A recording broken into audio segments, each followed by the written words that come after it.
Ça marche. Non, je vais m'asseoir.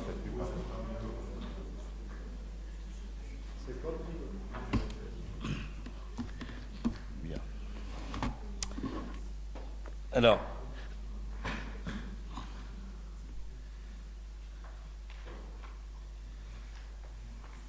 le titre de la conférence de ce soir, c'était « Qu'est-ce qu'une éducation républicaine ?» Et cette conférence a été un peu conçue comme une introduction aussi à celles qui vont suivre. C'est-à-dire qu'il y a un certain nombre de questions qui seront simplement évoquées et je vous renverrai aux conférences à venir. Alors, pour commencer, on va essayer de parler des rapports entre philosophie et république. Ça va nous servir d'introduction.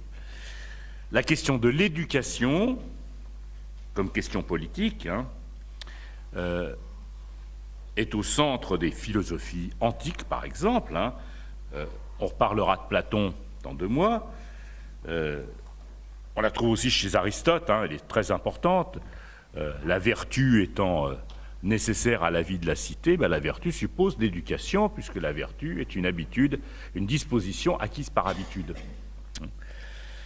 On va retrouver cette question de l'éducation chez les modernes, chez Rousseau ou chez Hegel, par exemple. Et cette question de l'éducation, elle est étroitement liée à la question politique. Chez Platon, la question de l'éducation, c'est déterminer un plan de formation pour former des philosophes, c'est-à-dire des gens aptes à faire les bonnes lois, à connaître le bien pour faire des bonnes lois. Et puis aussi, il faut former les gardiens, c'est-à-dire ceux qui vont protéger la cité, aussi bien contre les ennemis extérieurs que contre les troubles intérieurs. Autre auteur qui aborde cette question d'un plan très politique, c'est Rousseau. Alors Rousseau, il écrit un livre sur l'éducation qui est Émile, l'éducation du jeune Émile, mais ici je vous renvoie au petit livre que Marie-Pierre a écrit sur Rousseau. L'Émile est le 4e volet d'une entreprise systématique sur le plan politique qui est celle de Rousseau. Premier volet, discours sur les sciences et les arts qui constate la corruption de la société présente. 2e volet, discours sur l'origine et les fondements de l'inégalité parmi les hommes qui essaie de comprendre l'origine de cette corruption et qui pose la nécessité du 3e volet, c'est-à-dire du contrat social. Mais pour que le contrat social subsiste, il est nécessaire qu'on ait des citoyens bien éduqués. Et c'est pourquoi Rousseau écrit son 4e volet, qui est l'Émile, qui est « Comment éduquer un homme pour qu'il devienne un bon citoyen ?» Chez Hegel également, la question de l'éducation, dans ses rapports avec l'État, joue un rôle très important. Je vais citer un passage qui est absolument extraordinaire, qui est tiré des principes de la philosophie du droit de Hegel, paragraphe 239 addendum. Voici ce que dit Hegel. C'est écrit en 1829-30, comme c'est des manuscrits qui sont tirés des cahiers de ses élèves, la date n'est pas exacte, mais de toute façon, Hegel est mort en 1831, donc vous voyez, au plus tard, c'est ça. Hegel dit ceci: « Il est très difficile de tracer une limite exacte entre les droits des parents et ceux de la société civile. En matière d'éducation, les parents sont généralement convaincus de leur droit absolu de faire tout ce qui est en leur pouvoir. Ce sont toujours eux qui déploient une résistance farouche aux entreprises de l'éducation publique. Ce sont eux qui parlent et vocifèrent contre les éducateurs et les écoles, tout simplement parce que ces derniers ne sont pas conformes à leurs préjugés. En dépit de ces vociférations, la société détient le droit d'agir comme bon lui semble, à partir de principes éprouvés. Elle a le droit de forcer les parents à envoyer leur progéniture à l'école, de prémunir leurs enfants contre la variole en les faisant vacciner, etc. Les controverses qui partagent la France pour ou contre l'enseignement libre, c'est-à-dire conforme aux préjugés des parents, et l'enseignement contrôlé par l'État, fournissent ici un exemple excellent. Ce texte est incroyable, on dirait qu'il a été écrit hier matin. Et il pose les mêmes problèmes. Bon, voilà. Alors, soit on est pessimiste, et comme Marie-Pierre me le disait tout à l'heure, ça prouve que rien ne change, soit on se dit Hegel était vraiment un génie, Moi, je pense plutôt pour la deuxième hypothèse. Je pense que c'est un des très grands philosophes. Hein. Pas toujours facile à lire, mais c'est vraiment un auteur remarquable. Voilà. Donc, vous voyez, ces questions, elles pénètrent la philosophie. Le républicanisme français, je vais revenir sur ce terme ensuite, du 19e et du début du 20e siècle, a fait de l'éducation le socle de la République. Et donc, traditionnellement, l'éducation est une affaire fondamentalement politique. Et son but est politique. Alors, au contraire, de nos jours, la finalité de l'éducation semble beaucoup plus centrée sur la réussite individuelle. Vous savez, nous devons faire l'école de la réussite des élèves. Dans le cadre d'une égalité des chances, toujours plus difficile à cerner. Et la crise patente de l'école aujourd'hui pose à nouveau frais la question des rapports entre éducation et République. Alors, trop souvent, la crise de l'école est abordée sous l'angle de la pure déploration. Hein, tout fout le camp, mon pauvre monsieur, c'était mieux dans le temps. Ce qui ouvre la voie à d'interminables polémiques, par exemple celle qui concerne la baisse ou la hausse du niveau. Hein. Alors, pour éviter de s'enliser dans ces chemins sans issue, il me semble nécessaire de reprendre la question sur le fond, c'est-à-dire en partant de la philosophie, et spécialement de la philosophie politique républicaniste. Hein. Je préfère dire républicaniste que républicaine, parce que le mot républicain en France est un usage si vaste qu'il a perdu tout contenu. Hein. Bon. Il y a des républicains en marche, des républicains tout court, tout ça. Bon. Voilà. Le républicanisme, c'est une théorie politique précise qui est très ancienne, hein, on peut la faire remonter à Aristote et à Cicéron, et qui a été rénovée, rajeunie au cours des dernières années par un certain nombre d'auteurs anglais, américains. Par exemple, au courant républicaniste appartient à l'évidence Michael Sandel, dont Dominique nous a brillamment parlé il y a 2 mois de ça. Et puis un certain nombre de Français, dont moi-même. Bon, bah oui. On n'est pas très nombreux, donc il ne faut pas s'oublier, hein, parce que sinon... Alors, républicanisme. Alors, en premier lieu, je vais essayer de montrer que cette conception républicaniste est une conception de la liberté, hein, comme non-domination, implique un certain nombre de tâches incombant à l'État, mais aussi à la société et aux familles, en matière d'éducation et d'instruction.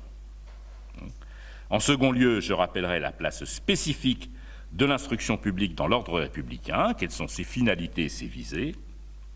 Et enfin, j'essaierai d'esquisser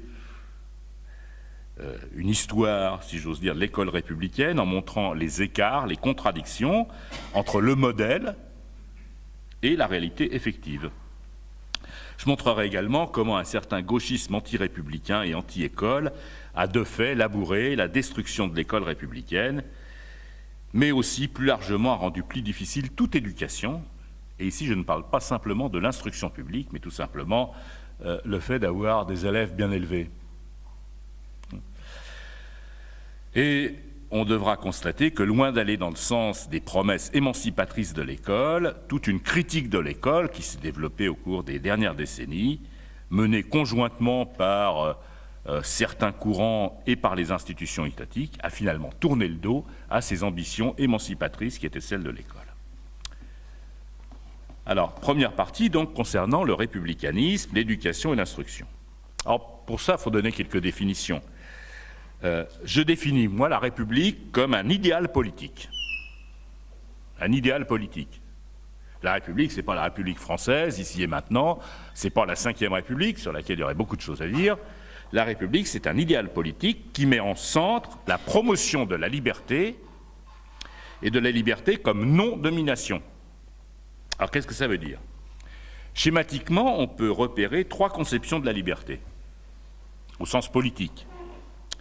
Tout d'abord, dans l'Antiquité, domine l'idée que la liberté, c'est l'activité des hommes libres, c'est-à-dire ceux qui participent directement aux affaires publiques, parce qu'être libre, c'est ça et rien d'autre. L'idée d'une liberté privée, pour un grec, est une idée qui n'a ni queue ni tête. Hein. Être libre, c'est participer comme citoyen aux affaires publiques. Ceux qui sont citoyens, donc, au sens propre du terme, sont ceux qui sont tour à tour gouvernants et gouvernés, comme le disait Aristote.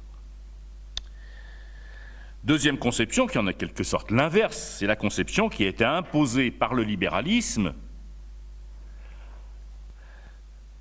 et qui n'est pas la première conception révolutionnaire de l'époque moderne. Il y a eu un républicanisme avant le libéralisme.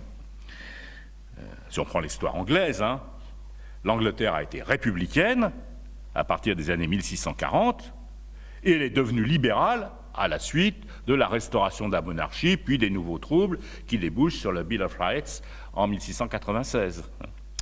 Et qu'est-ce que c'est que la liberté libérale, qui est celle de l'époque moderne? Elle valorise l'idée que la liberté, c'est la non-ingérence de l'État dans les affaires privées. Vous êtes libre tant que l'État ne s'occupe pas de vos affaires.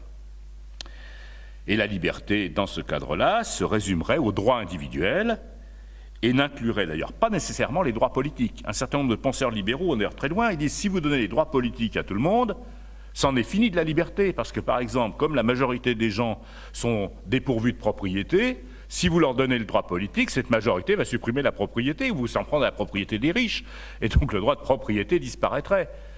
Donc, un certain nombre de penseurs, Sidgwick par exemple, disent que le libéralisme serait peut-être mieux défendu par un pouvoir monarchique absolu que par une république démocratique.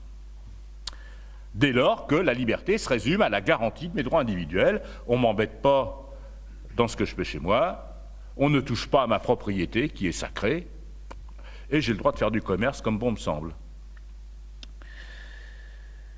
Et la conception républicaniste, elle réfute ces deux conceptions-là, aussi bien la liberté comme participation directe à la vie publique des anciens que la liberté libérale. Alors, par rapport à la conception antique, les républicanistes considèrent que la participation à la vie publique n'est pas une obligation. Évidemment, elle est une liberté fondamentale, mais un républicaniste admet parfaitement qu'un individu puisse se désintéresser de la vie publique. Et les républicanistes sont plutôt des partisans non pas de la démocratie directe, mais d'un système de représentation constitutionnelle avec des assemblées, et même avec plusieurs assemblées ou plusieurs instances de pouvoir. Et deuxièmement, au contraire des libéraux, les républicanistes admettent, eux, que la loi n'est pas là pour limiter la liberté, mais que la liberté n'existe que par la loi. Être libre, donc pour un républicaniste, c'est être protégé contre toute domination, y compris contre la tyrannie de la majorité. Une majorité peut très bien prendre des décisions arbitraires contre une minorité. Et c'est pas parce que c'est la majorité qu'ils ont raison. Et donc les républicanistes défendent un système de pouvoir dans lequel il existe des moyens de protéger les droits des minorités. Alors, cette tyrannie et cette forme de domination, elle concerne pour les républicanistes le domaine public, évidemment, donc l'organisation des pouvoirs publics, mais aussi toutes les autres formes de domination. Les républicanistes considèrent par exemple que l'État doit protéger les citoyens dans les relations privées, par exemple dans les relations de travail. Les républicanistes sont des défenseurs du droit du travail, parce que le droit du travail est ce qui vient limiter l'arbitraire des employeurs et qui vient donc protéger la liberté des employés. Non-domination, ça veut dire ça. De la même façon, dans les relations familiales, les républicanistes pensent qu'il faut avoir des lois qui permettent de protéger les enfants contre la tyrannie éventuelle des parents. Par exemple, l'obligation scolaire dont parlait Hegel, ou l'obligation de se faire vacciner contre la variole. Voilà. Alors, bon, je suis très schématique sur cette affaire de doctrine politique. Mais il me semble que si on adopte le point de vue républicaniste, ce que je fais, tout ça a de nombreuses conséquences qui concernent les questions et de l'éducation et de l'instruction. Alors, bon, on pourrait essayer de définir éducation et instruction, distinguer ces deux termes. Ce n'est pas forcément très simple et peut-être ne faut-il pas trop rigidifier les distinctions. Mais on peut dire que l'éducation vise, comme l'indique l'étymologie, à conduire vers quelque chose. Éducare, c'est conduire. La racine duc, elle indique tout ce qui conduit. Un conducteur, voilà. Un train en allemand, ça se dit Zug, et c'est la même racine dans les langues indo-européennes. Bon, on retrouve aussi la racine duc dans andouille, c'est ce qu'on conduit. Bon, l'éducation ne concerne pas que les andouilles, évidemment. Bon. Donc c'est conduire. C'est-à-dire conformer les individus à une certaine conduite pour qu'ils sachent se conduire dans la vie sociale. C'est ça le fond de l'éducation. Hein? Mouche ton nez, lui dis bonjour à la dame. Ça commence comme ça. Alors que l'instruction, elle, peut plutôt être définie comme l'acquisition de savoir et de savoir-faire structurés. Alors tous les individus doivent être éduqués, ils doivent tous être polis par exemple, hein, c'est des choses qu'on a besoin de rappeler, hélas de plus en plus dans l'exercice de notre pauvre profession. Alors que l'instruction, elle peut varier, on est plus ou moins instruit, puis on a divergence d'instruction. Il se trouve que quelques-uns d'ici, nous sommes instruits en philosophie, mais par exemple pas très instruits, je suppose, dans l'art du bois ou dans la mécanique automobile. Voilà, on a des instructions plus particulières, alors qu'on doit tous être éduqués. Alors, une fois cette distinction, hein, encore une fois, il n'y a pas d'instruction possible sans éducation. Si les élèves ne sont pas disposés à écouter, à rester assis, pas à se lever en plein cours, comme ça se fait de plus en plus. Hein. Vous êtes en train de faire cours, pas vous envoyer un qui se lève, qui va à l'autre bout de la classe, vous ne savez pas trop pourquoi. Bon, s'ils ne sont pas habitués à une certaine conduite, bah, vous ne pouvez même plus instruire. Hein, c'est tout simple. Donc, l'école qui vise principalement à instruire a aussi une part d'éducation, apprendre à se tenir à table, pas comme les élèves de terminale S que j'avais ce matin, qui sont comme ça. Ouais. Bon, voilà, c'est pas compliqué, ça. Alors, la première chose, donc, c'est qu'il n'y a pas de république sans des citoyens éduqués. J'insistais là-dessus, avant l'instruction. Si la liberté suppose la loi, hein, et s'il n'y a pas de république sans l'amour de la loi, comme dirait Rousseau, hein, eh bien, cet amour de la loi, il requiert, que les citoyens soient habitués à vivre sous de bonnes lois et soient habitués à les respecter. Et cette habitude permet d'acquérir une vertu civique, l'amour de la loi. Hein. Et si la vertu, c'est une disposition à agir acquise par habitude, comme le dit Aristote pour définir la vertu morale, on est exactement à cet endroit-là, dans ce qui doit se faire dans une république. C'est pas chacun selon son bon plaisir, chacun va où l'emmènent ses désirs. Il y a un certain nombre de règles qui s'imposent à tous et qu'on doit inculquer, on va dire les gros mots, dès le plus jeune âge aux enfants. Et d'y avoir renoncé très souvent nous amène aujourd'hui dans une situation qui parfois est catastrophique. Alors, j'ai un certain nombre de gens que je vois ici, c'est pas du tout comme ça, parce que nous appartenons à la classe moyenne, souvent aux gens éduqués, n'est-ce pas? Je ne vais pas dire comme Emmanuel Todd, aux crétins éduqués. Bon. Mais voilà, donc nos enfants, nous, on les a bien élevés, et puis on leur a appris des tas de choses, on leur a appris les bonnes manières, on les a emmenés au musée, etc. Mais c'est pas partout comme ça. Hein, voilà. Bon. Et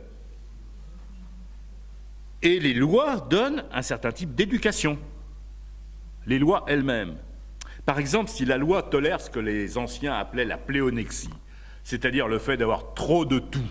Ah, c'est les gens qui sont trop riches. Le type qui ne peut pas tolérer 2 heures de retard et qui dépense 350 000 € de fonds publics pour arriver 2 heures plus tôt.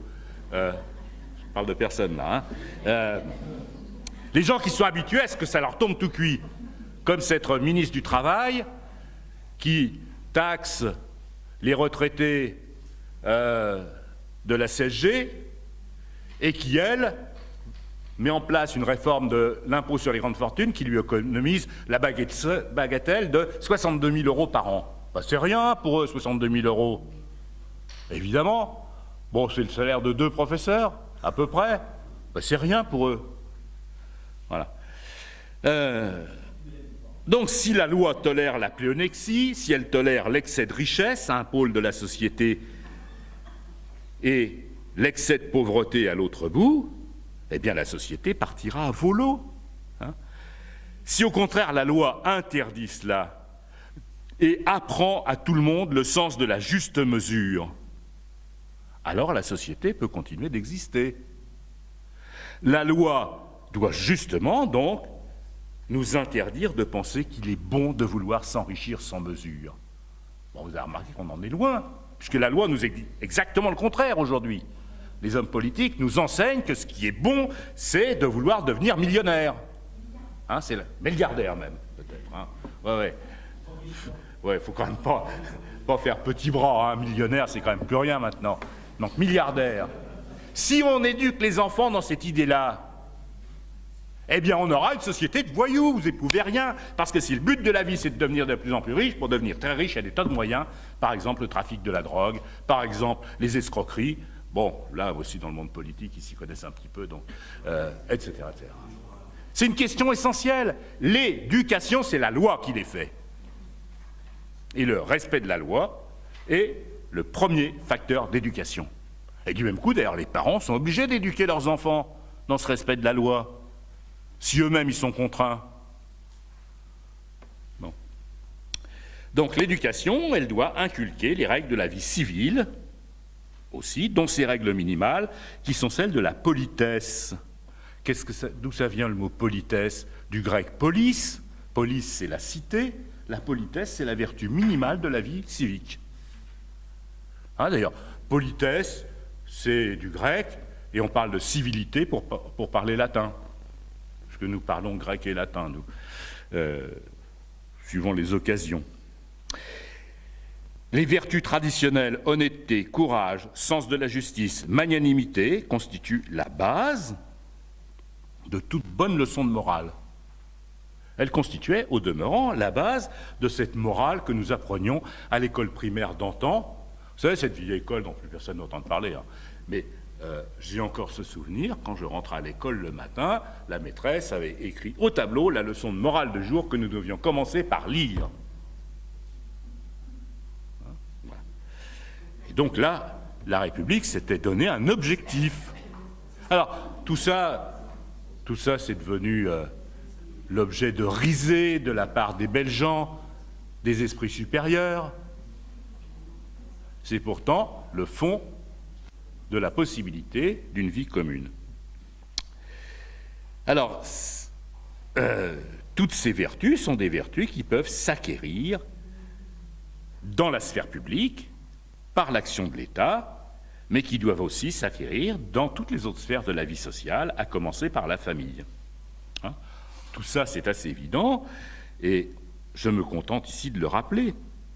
Toutefois, il y a une remarque qui doit être faite concernant la civilité et l'usage public du langage.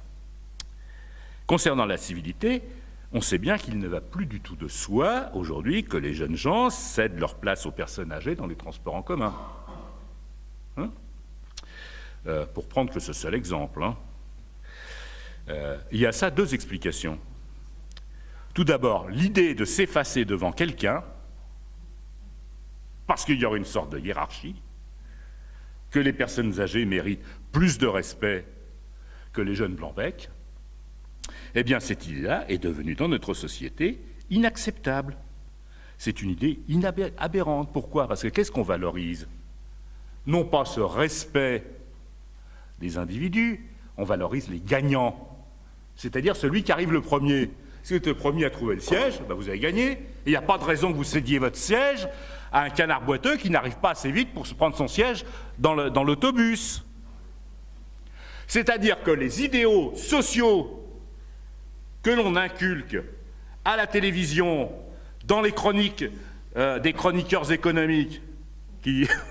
Dominique Seux, non, bon, allez, Dominique Seux, mais les autres, eh bien, ces idées-là, elles ont une portée morale, et les jeunes gens qui disent « je suis dans mon siège parce que je suis arrivé le premier, et vous pouvez toujours aller vous faire voir », eh bien, ils appliquent cette morale-là, c'est les gagnants qui gagnent. Et si vous n'êtes plus assez fort pour gagner, ben, tant pis pour vous. Vae victis, comme on disait en latin, malheur aux vaincus. Hein? Voilà. Bon. Le comportement des automobilistes, c'est le modèle de l'absence de toute civilité. Modèle parfait l'individu isolé, qui ne pense qu'à lui-même, prototype du modèle de l'individu dans la société libérale. Il est à l'abri de son tas de ferraille, et la route lui appartient. Alors surtout si vous avez un gros tas de ferraille rapide, acheté en Allemagne, si possible, grosse berline allemande, s'il y a quelqu'un devant eux sur la route, appel de phare, tutut, il vous colle à 2 mètres, et vous avez intérêt à dégager au plus vite. Parce que la route leur appartient. Pourquoi? C'est des gagnants, c'est les premiers de cordée, et donc les autres doivent être derrière.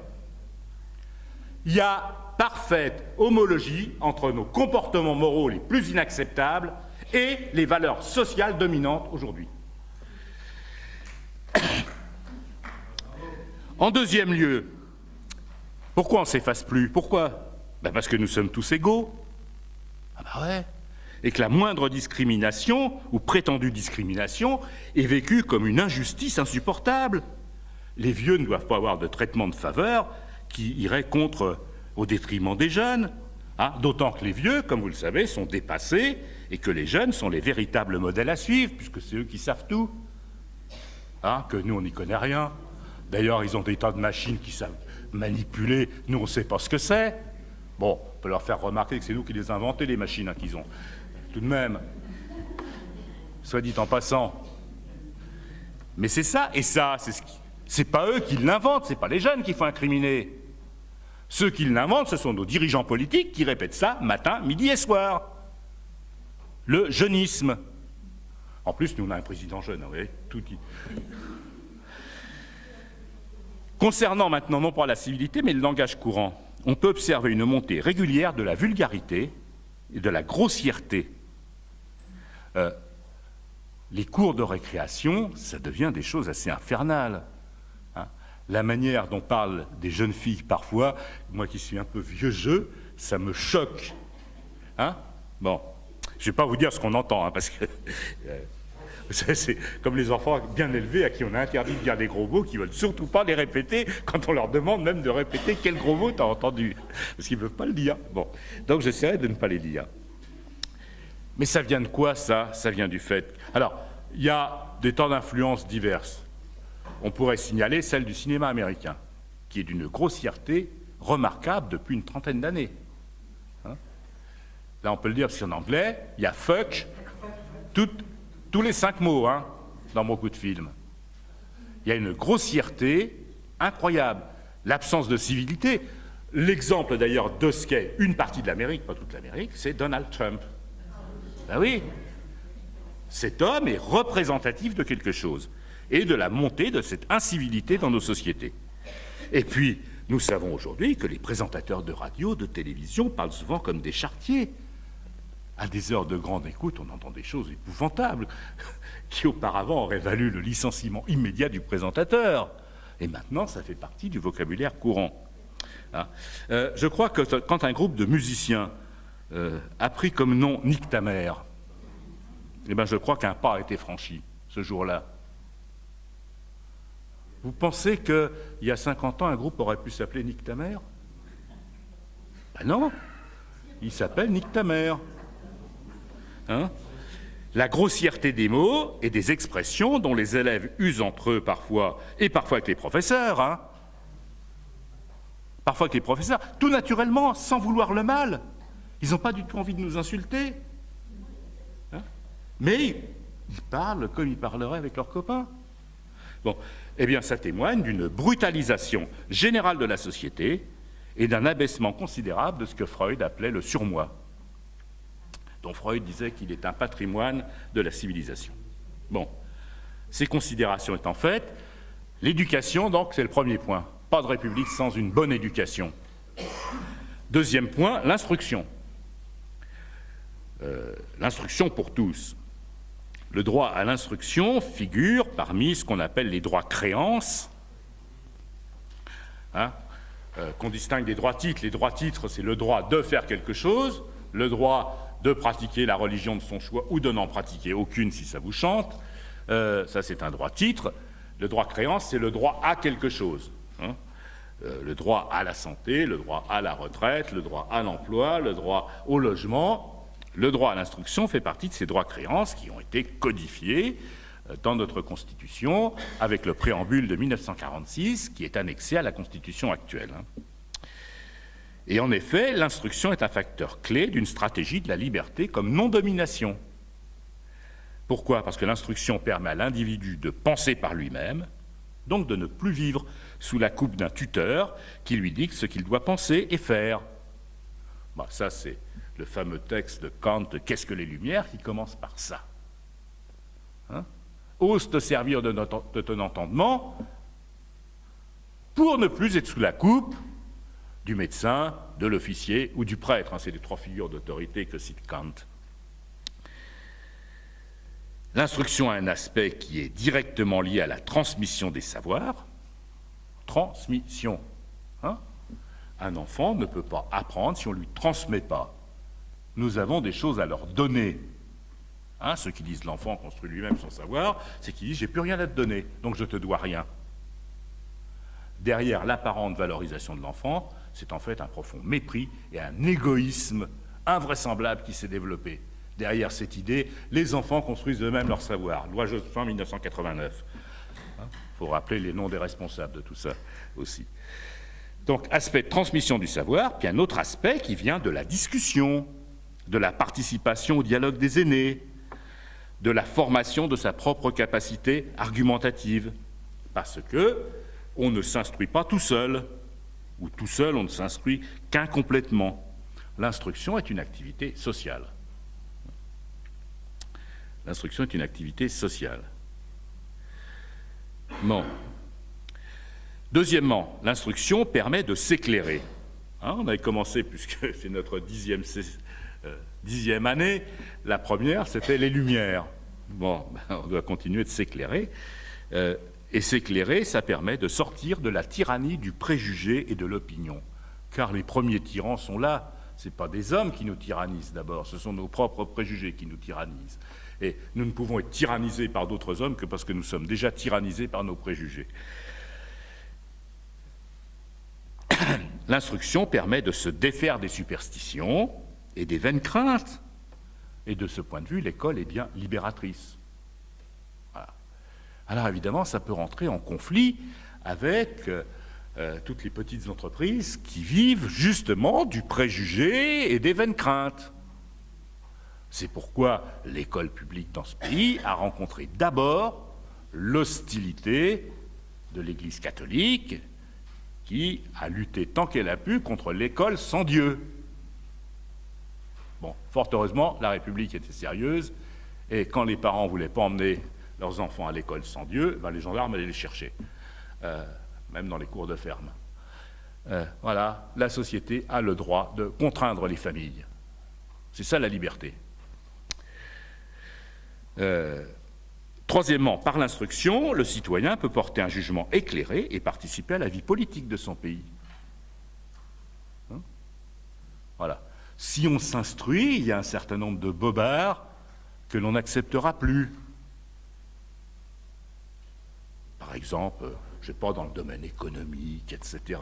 Si on a un minimum d'instruction, on ne pourra plus vous faire croire n'importe quoi. Par exemple, que les chômeurs, ils abusent de leurs droits et que c'est parce que cette bande de feignants préfère ne pas travailler et préfère toucher leurs indemnités qu'il y a tant de chômage dans ce pays. C'est des choses qu'on entend couramment. Moi, j'ai des élèves qui répètent ça. Surtout que le travail, ils connaissent bien. Bon.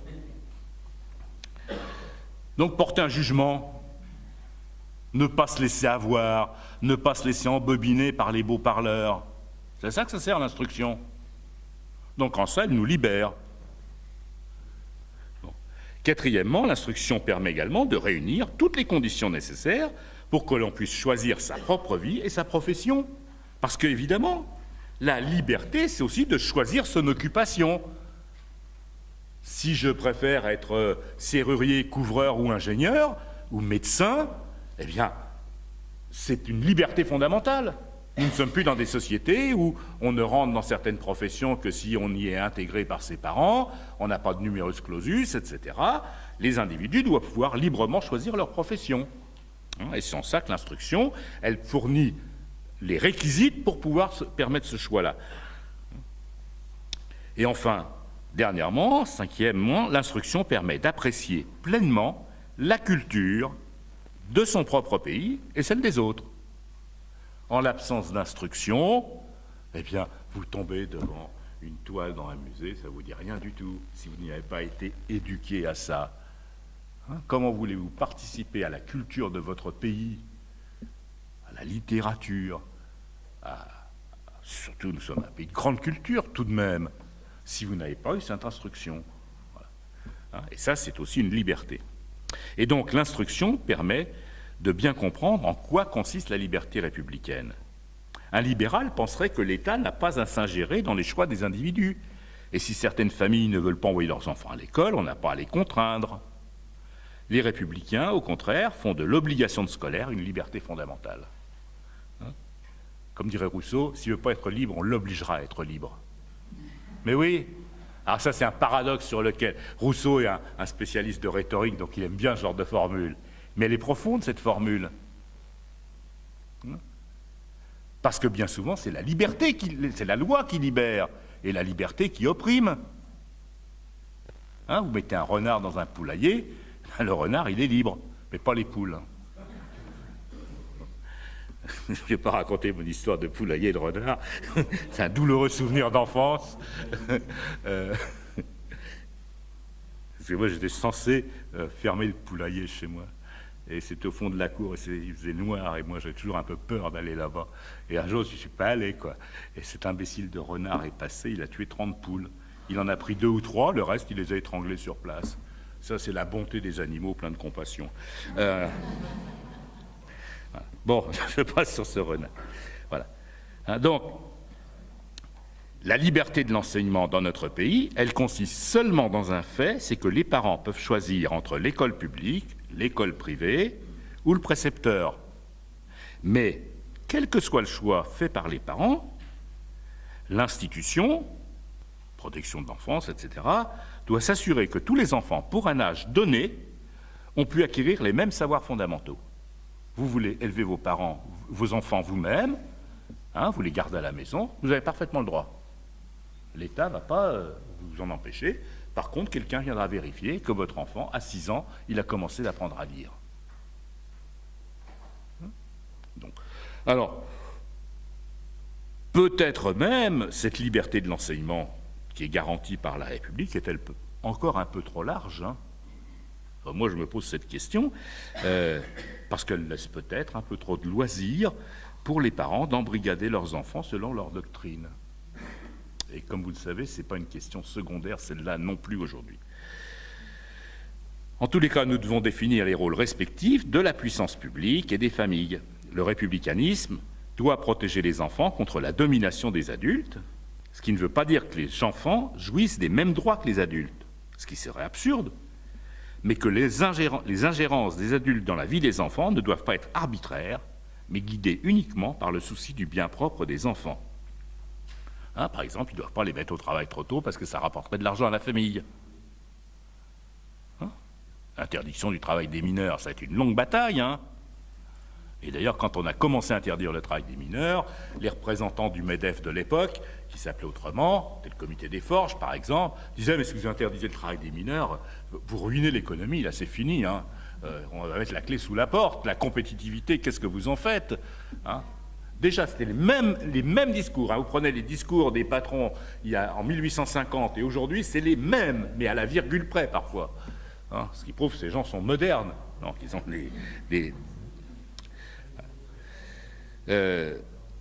et je crois qu'ici, on pourrait peut-être réfléchir aux idées développées tant par Jean-Jacques Rousseau que par Kant concernant la manière d'éduquer les enfants à la liberté. Rousseau, par exemple, soutient que l'éducation est essentiellement négative, en ce sens que l'éducation se donne comme objectif de protéger l'enfant contre le mal qu'il pourrait faire et qu'il pourrait se faire, mais sans lui inculquer un bien que, au moins dans les premières années, il n'est pas en mesure d'assimiler librement. On trouve des idées du même genre chez Kant.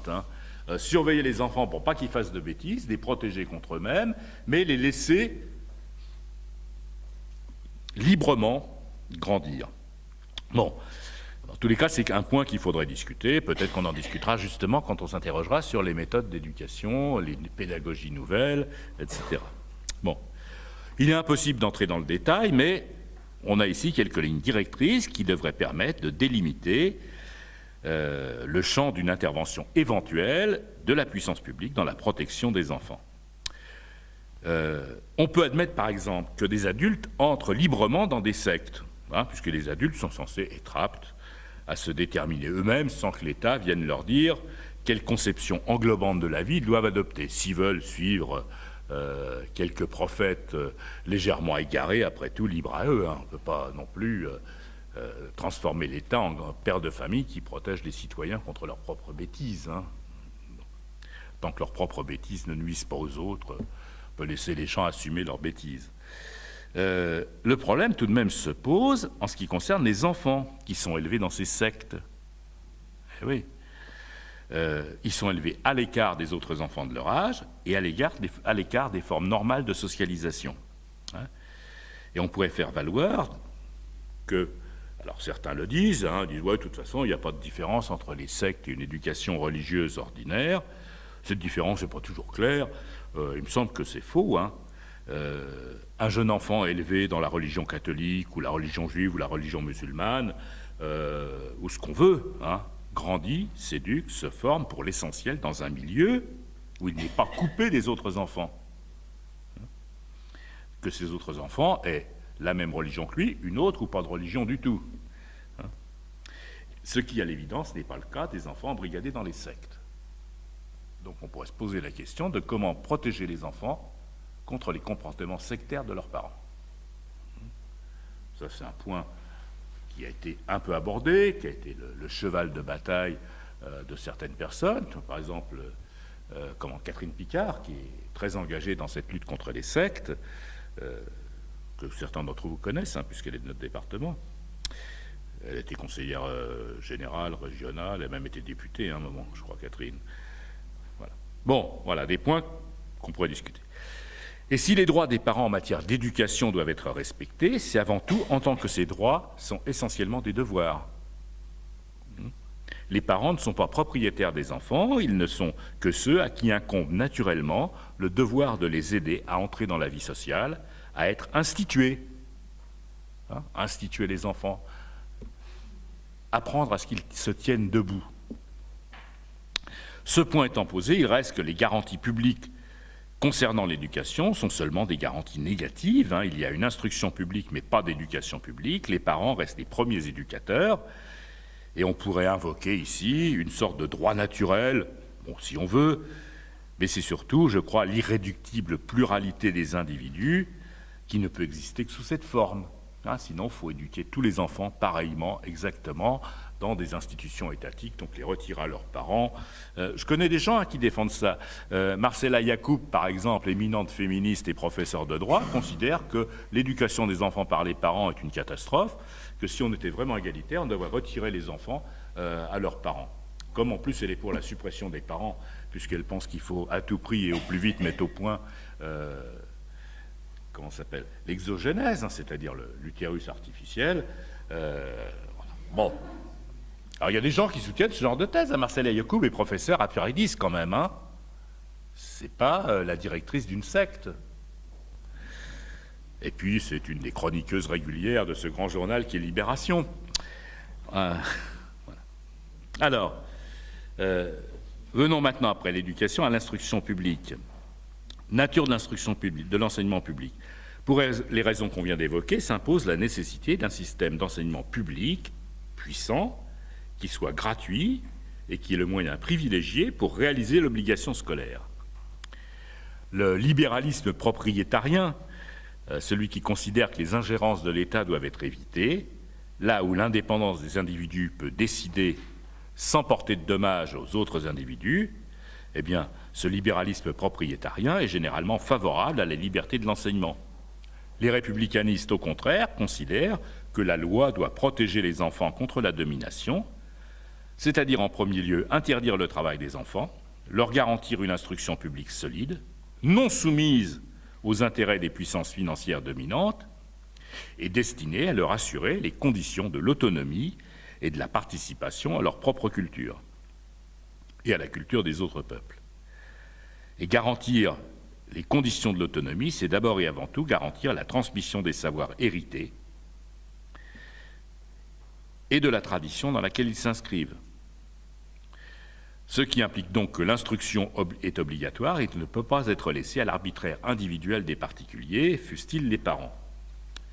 En second lieu, cette autonomie suppose que l'instruction n'a pas comme finalité première de garantir l'adaptation des enfants et des adolescents aux nécessités de l'emploi dans la structure sociale existante. Je n'ai pas dit que ce n'est peut-être pas un de ses objectifs. Bien évidemment, l'instruction, elle va nous servir à occuper un emploi. Mais ce n'est pas le premier objectif. Ça vient de surcroît, comme la grâce divine. De surcroît.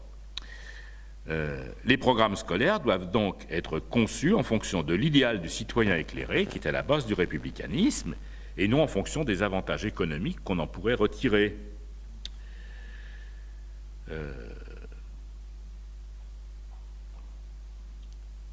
Et que le système économique pour attirer la formation des jeunes gens qui se présentent à entrer sur ce qu'on appelle le marché du travail.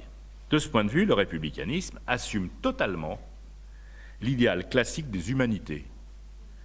C'est seulement à partir de l'assimilation de cet idéal que l'adolescent, puis le jeune homme ou la jeune fille, pour être inclusif, pourront entreprendre pour leur propre compte la critique de la culture héritée. On ne peut critiquer cette culture héritée que si on la connaît. Et on ne peut critiquer notre propre tradition, prendre du recul vis-à-vis d'elle, que dès lors qu'on la connaît suffisamment. Et il est évident qu'on doit pouvoir critiquer cette société dans laquelle on vit et cette culture, parce que cette société, cette culture, on ne l'a pas choisie, on s'y trouve jeté dedans par hasard. Notre existence est contingente. Donc la liberté suppose sa capacité de prendre du recul. Mais pour prendre du recul, il faut le connaître.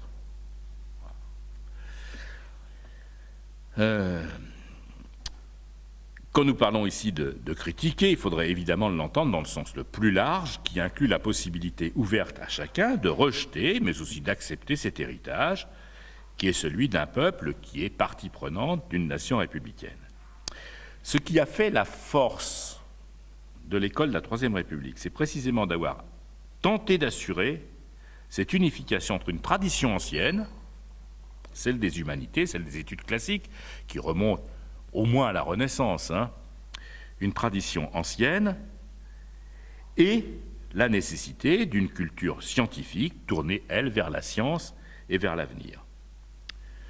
Enfin, l'instruction publique, dont l'accès est égal pour tous et garanti par la loi, est évidemment une instruction laïque, non pas au sens de anti-religieuse, mais au sens où elle enseigne aucun dogme particulier, ni celui des catholiques, ni celui des libres penseurs, ni aucun autre dogme, mais permet à chacun de construire sa propre pensée en puisant dans le vaste héritage culturel de la nation. Voilà. Je vais laisser tomber ce que j'avais prévu concernant l'enseignement du fait religieux, qui mériterait discussion, parce qu'il y a beaucoup de choses à dire sur ce point, mais je ne vais pas en parler ce soir. Alors, la position que je soutiens pourrait apparaître comme conservatrice, même restaurationniste, si j'ose dire. Mais à la différence des courants conservateurs qui considéraient que l'éducation humaniste était réservée à une élite, eh bien, il me semble que l'éducation humaniste, au contraire, et c'est ça qui est véritablement démocratique, doit pouvoir être à la portée de tous. Et que les enfants et les jeunes gens ne soient pas uniquement déterminés, surtout quand ils appartiennent à des classes sociales dans lesquelles la pression à l'emploi joue énormément, qu'ils ne soient pas uniquement déterminés par les besoins de cette pression à l'emploi. Voilà. Je vais terminer en disant que le mot est peut-être pas bien choisi, mais Léo Strauss avait défini ce qu'il entend par éducation libérale. Léo Strauss est un philosophe d'origine allemande et naturaliste américain. Léo Strauss disait qu'est-ce que c'est qu'une éducation libérale? Il dit c'est la possibilité de s'instruire en assistant au dialogue des grands esprits. Eh bien, je crois que la conception républicaniste, elle doit ouvrir à tous la possibilité de s'instruire en assistant au dialogue des grands esprits. Bon.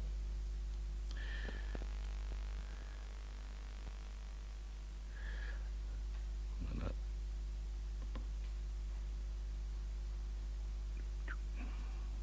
Ouais. Bon.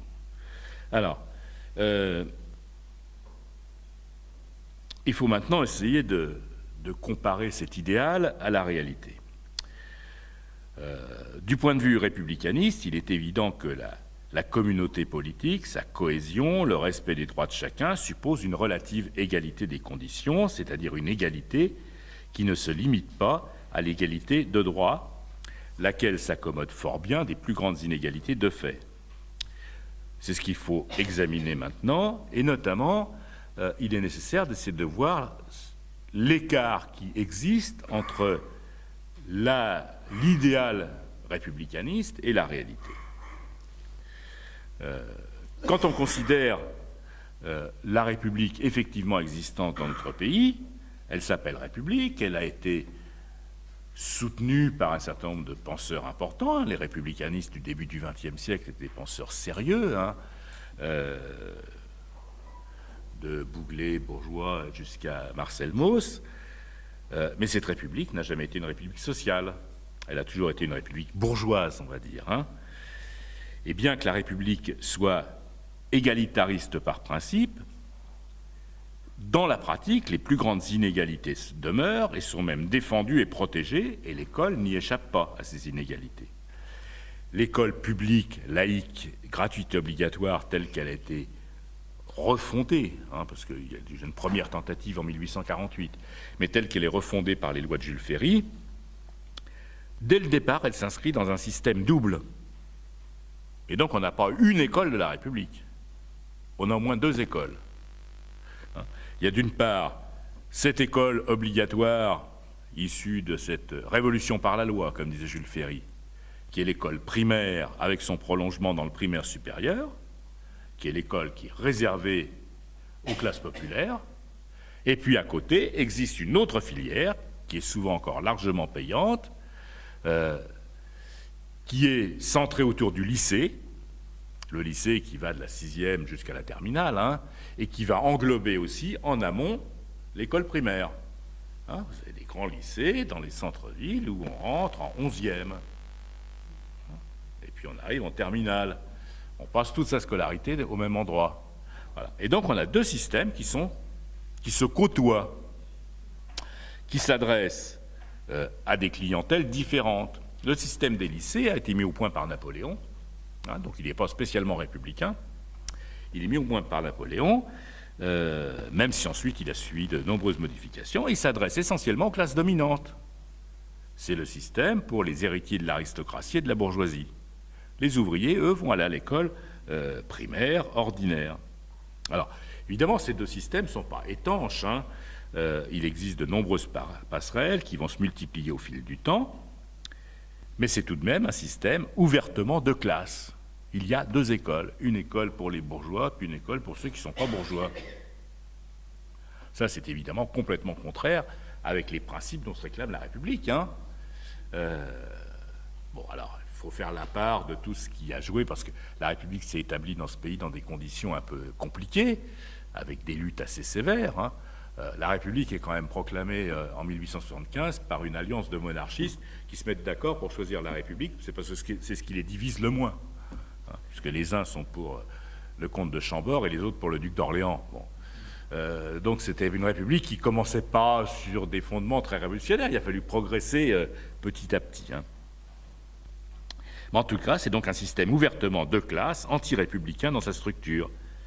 Alors, un enfant des classes populaires peut certes entrer en 6e au lycée, mais par concours, et doit le mériter. Alors que les enfants des classes bourgeoises, eux, vont de droit en 11e, 10e, etc., etc. Voilà. On a parlé souvent de méritocratie républicaine. C'est pas tout à fait faux. Le mérite pouvait être récompensé. C'est le système qui permet au jeune Jean Jaurès de devenir normalien et agrégé de philosophie. Ça, c'est vrai. Donc un certain nombre d'éléments des classes populaires ont pu voir leur mérite récompensé. Mais les pauvres devaient faire preuve de beaucoup plus de mérite que les riches. Et pas égalité du mérite. Hein. Voilà. Alors il faudrait suivre pas à pas l'évolution de ce système et voir comment de tous les côtés a fini par s'imposer une école unique. Le primaire supérieur, c'est scindé, puisqu'on a le certificat d'études, puis ensuite un brevet. Il s'est scindé, il a laissé place à des collèges. Alors, chose intéressante, le premier gouvernement qui institue le collège moderne, c'est le gouvernement de Vichy en 1941. Ouais. Et puis ensuite, on a eu les CEG, 1959, et puis enfin les CES avec la réforme Fouché, et puis ça va nous amener à la réforme Abi, à l'école unique, à la réforme Abi, tout le monde rentre dans le même CES. Bon. Et on va réaliser une sorte d'école unique, avant d'ailleurs qu'on passe au fait que tous les élèves vont passer en seconde et rentrer au lycée. Et si on étudiait cette réforme pas à pas, ce que je ne vais pas faire, mais je ne désespère pas de trouver un conférencier qui puisse nous faire quelque chose de synthétique sur les réformes scolaires depuis un demi-siècle, si on étudiait pas à pas toutes ces réformes, on verrait comment des revendications démocratiques, républicaines, parfaitement légitimes, ont été retournées, réutilisées pour transformer dans son fond la nature du système scolaire et pour remplacer une sélection ouverte, franche, qui était celle d'antan, des deux systèmes, par une sélection tout aussi violente, tout aussi efficace, mais complètement hypocrite, complètement cachée. Je crois que ça, c'est un travail qui devait être fait. Alors, pour résumer d'ailleurs cette histoire, on pourrait rappeler qu'il y a eu un grand plan de réforme de l'école dans ce pays pour justement que l'école devienne vraiment républicaine. Français, encore un effort pour avoir une école vraiment républicaine. Ça a été le plan Langevin-Vallon. Le Conseil national de la résistance avait étudié cette question de l'école et pensait qu'il fallait une réforme profonde, et conformément à l'esprit du Conseil national de la résistance, à qui nous devons la sécurité sociale, entre autres, conformément à l'esprit du CNR, l'idée c'était de faire une école unique, démocratique, permettant à tous l'accès du savoir. Et donc, en 1944, le gouvernement fixe une mission qui est de développer la possibilité effective pour les enfants français de bénéficier de l'instruction et d'accéder à la culture la plus développée, afin que les fonctions les plus hautes soient réellement accessibles à tous ceux qui auront les capacités requises pour les exercer, et que soit ainsi promue une élite véritable, non de naissance mais de mérite, et constamment renouvelée par les apports populaires. Voilà. C'est l'objectif que fixe le gouvernement de 1944. Et Jules Ferry avait appelé ces lois une révolution par la loi, et ce que propose le CNR, c'est une nouvelle révolution par la loi. Mais elle est aussi ambiguë que la première, aussi ambiguë, parce qu'il s'agit non pas de changer la société, mais il s'agit de renouveler les élites dirigeantes, en donnant la possibilité à tous d'accéder à l'élite. Donc, cette réforme prévue par le Conseil national de résistance, elle prévoit également une sélection, pour employer des mots qui fâchent. Alors, elle ne remet pas en cause la structure de classe de la société. Alors, on va essayer de ne pas être trop sévère, parce que l'école, fondamentalement, ne peut pas changer la structure sociale. L'école, elle ne peut que prendre la structure sociale telle qu'elle est, et puis redonner des élèves qui appartiendront à cette structure sociale. On a souvent cru que l'école pouvait changer la société. Par exemple, le syndicalisme enseignant, afin de le croire. Le journal du syndicat des instituteurs s'appelait, peut-être s'appelle-t-il encore, j'en sais rien, l'école libératrice. Et puis, on a connu également l'école émancipée, qui était le journal et la tendance des anarcho-syndicalistes et enseignants communistes dans la CGTU, et puis qui sont devenus ensuite une tendance de la Fédération d'éducation nationale, quand celle-ci existait encore. Je ne sais pas si elle a toujours existé, l'école émancipée. Bon, voilà, bonne nouvelle. Bon.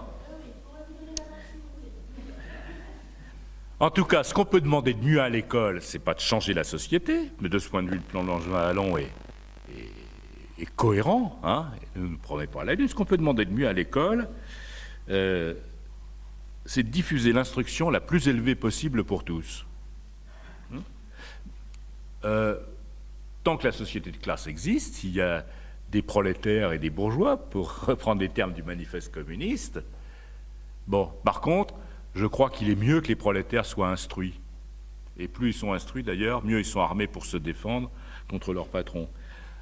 Donc plus l'école est répandue, plus elle instruit à un niveau élevé, et mieux c'est. Mais l'école ne peut pas supprimer les antagonismes de classe, bien évidemment. Alors, ce projet qui est celui du Conseil national de la résistance, hein, qui est au fond le projet d'une société qui reste une société de classe, qui reste la société capitaliste, hein, mais une société profondément réformée, avec de nouveaux droits et de nouvelles possibilités d'agir pour les classes populaires, ce projet, il va être élaboré par une commission qui est présidée par le physicien Paul Langevin et le médecin psychologue Henri Wallon. Alors cette commission va travailler pendant 31 mois, et quand elle remet son rapport, eh bien, manque de chance, le temps des grandes réformes de la libération est passé, puisqu'on vient de rentrer dans la période de la guerre froide, les ministres communistes ont été chassés du gouvernement, et Ramadier, ministre SFIO de l'époque, va mettre le rapport Langevin-Wallon sous son coude. Voilà. Alors, ce qui va se passer, c'est qu'un certain nombre d'éléments partiels de ce plan vont être mis en œuvre, quand même. Je vais donner ce qu'indiquait le plan Langevin-Wallon.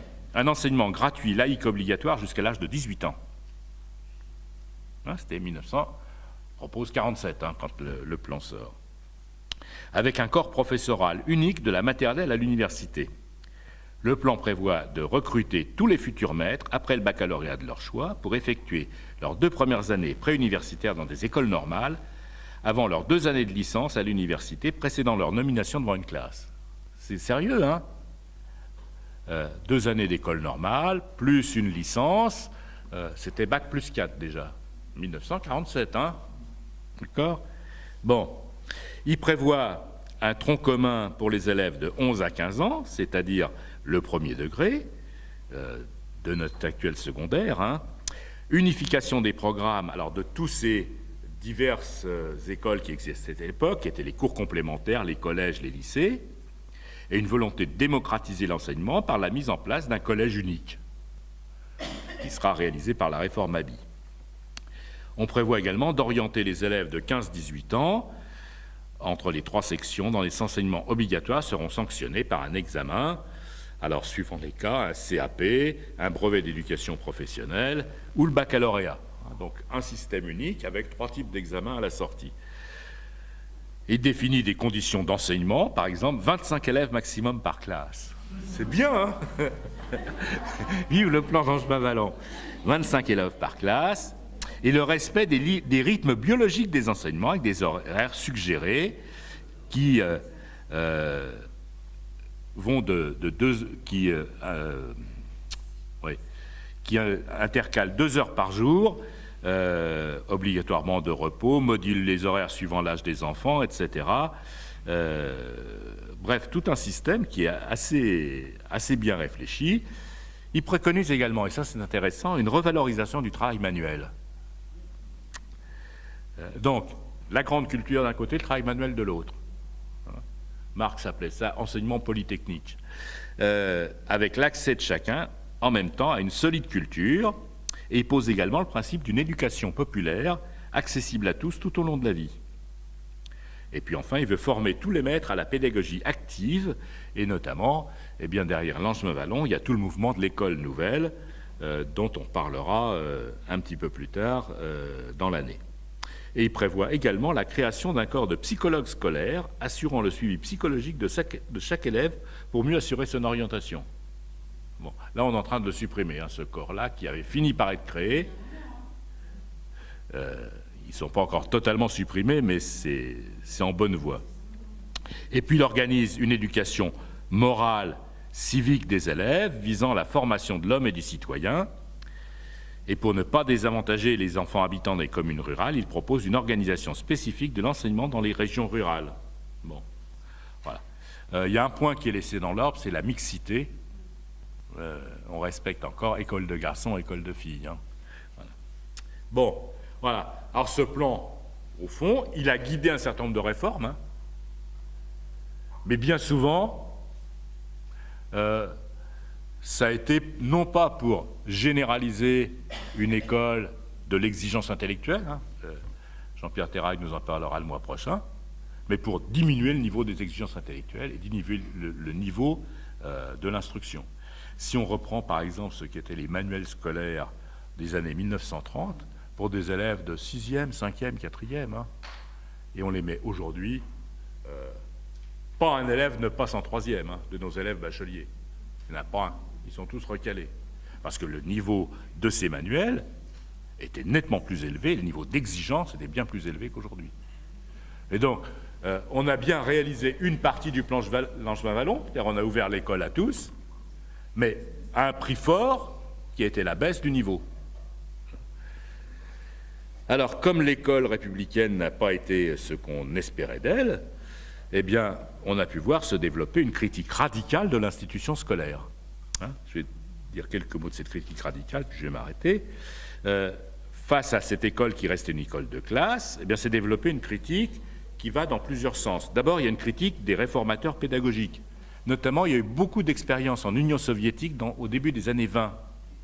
Par exemple, les expériences de Makarenko, où en France, la pédagogie Freinet, Célestin Freinet était un militant communiste, et l'objectif de la pédagogie Freinet, c'était de former des ouvriers aptes à rédiger eux-mêmes leurs tracts pour se battre contre le patron. C'était simple, hein, c'est pour ça que l'imprimerie, le journal d'école et tout était au centre de la pédagogie Freinet, parce que c'est comment on va pouvoir se débrouiller derrière.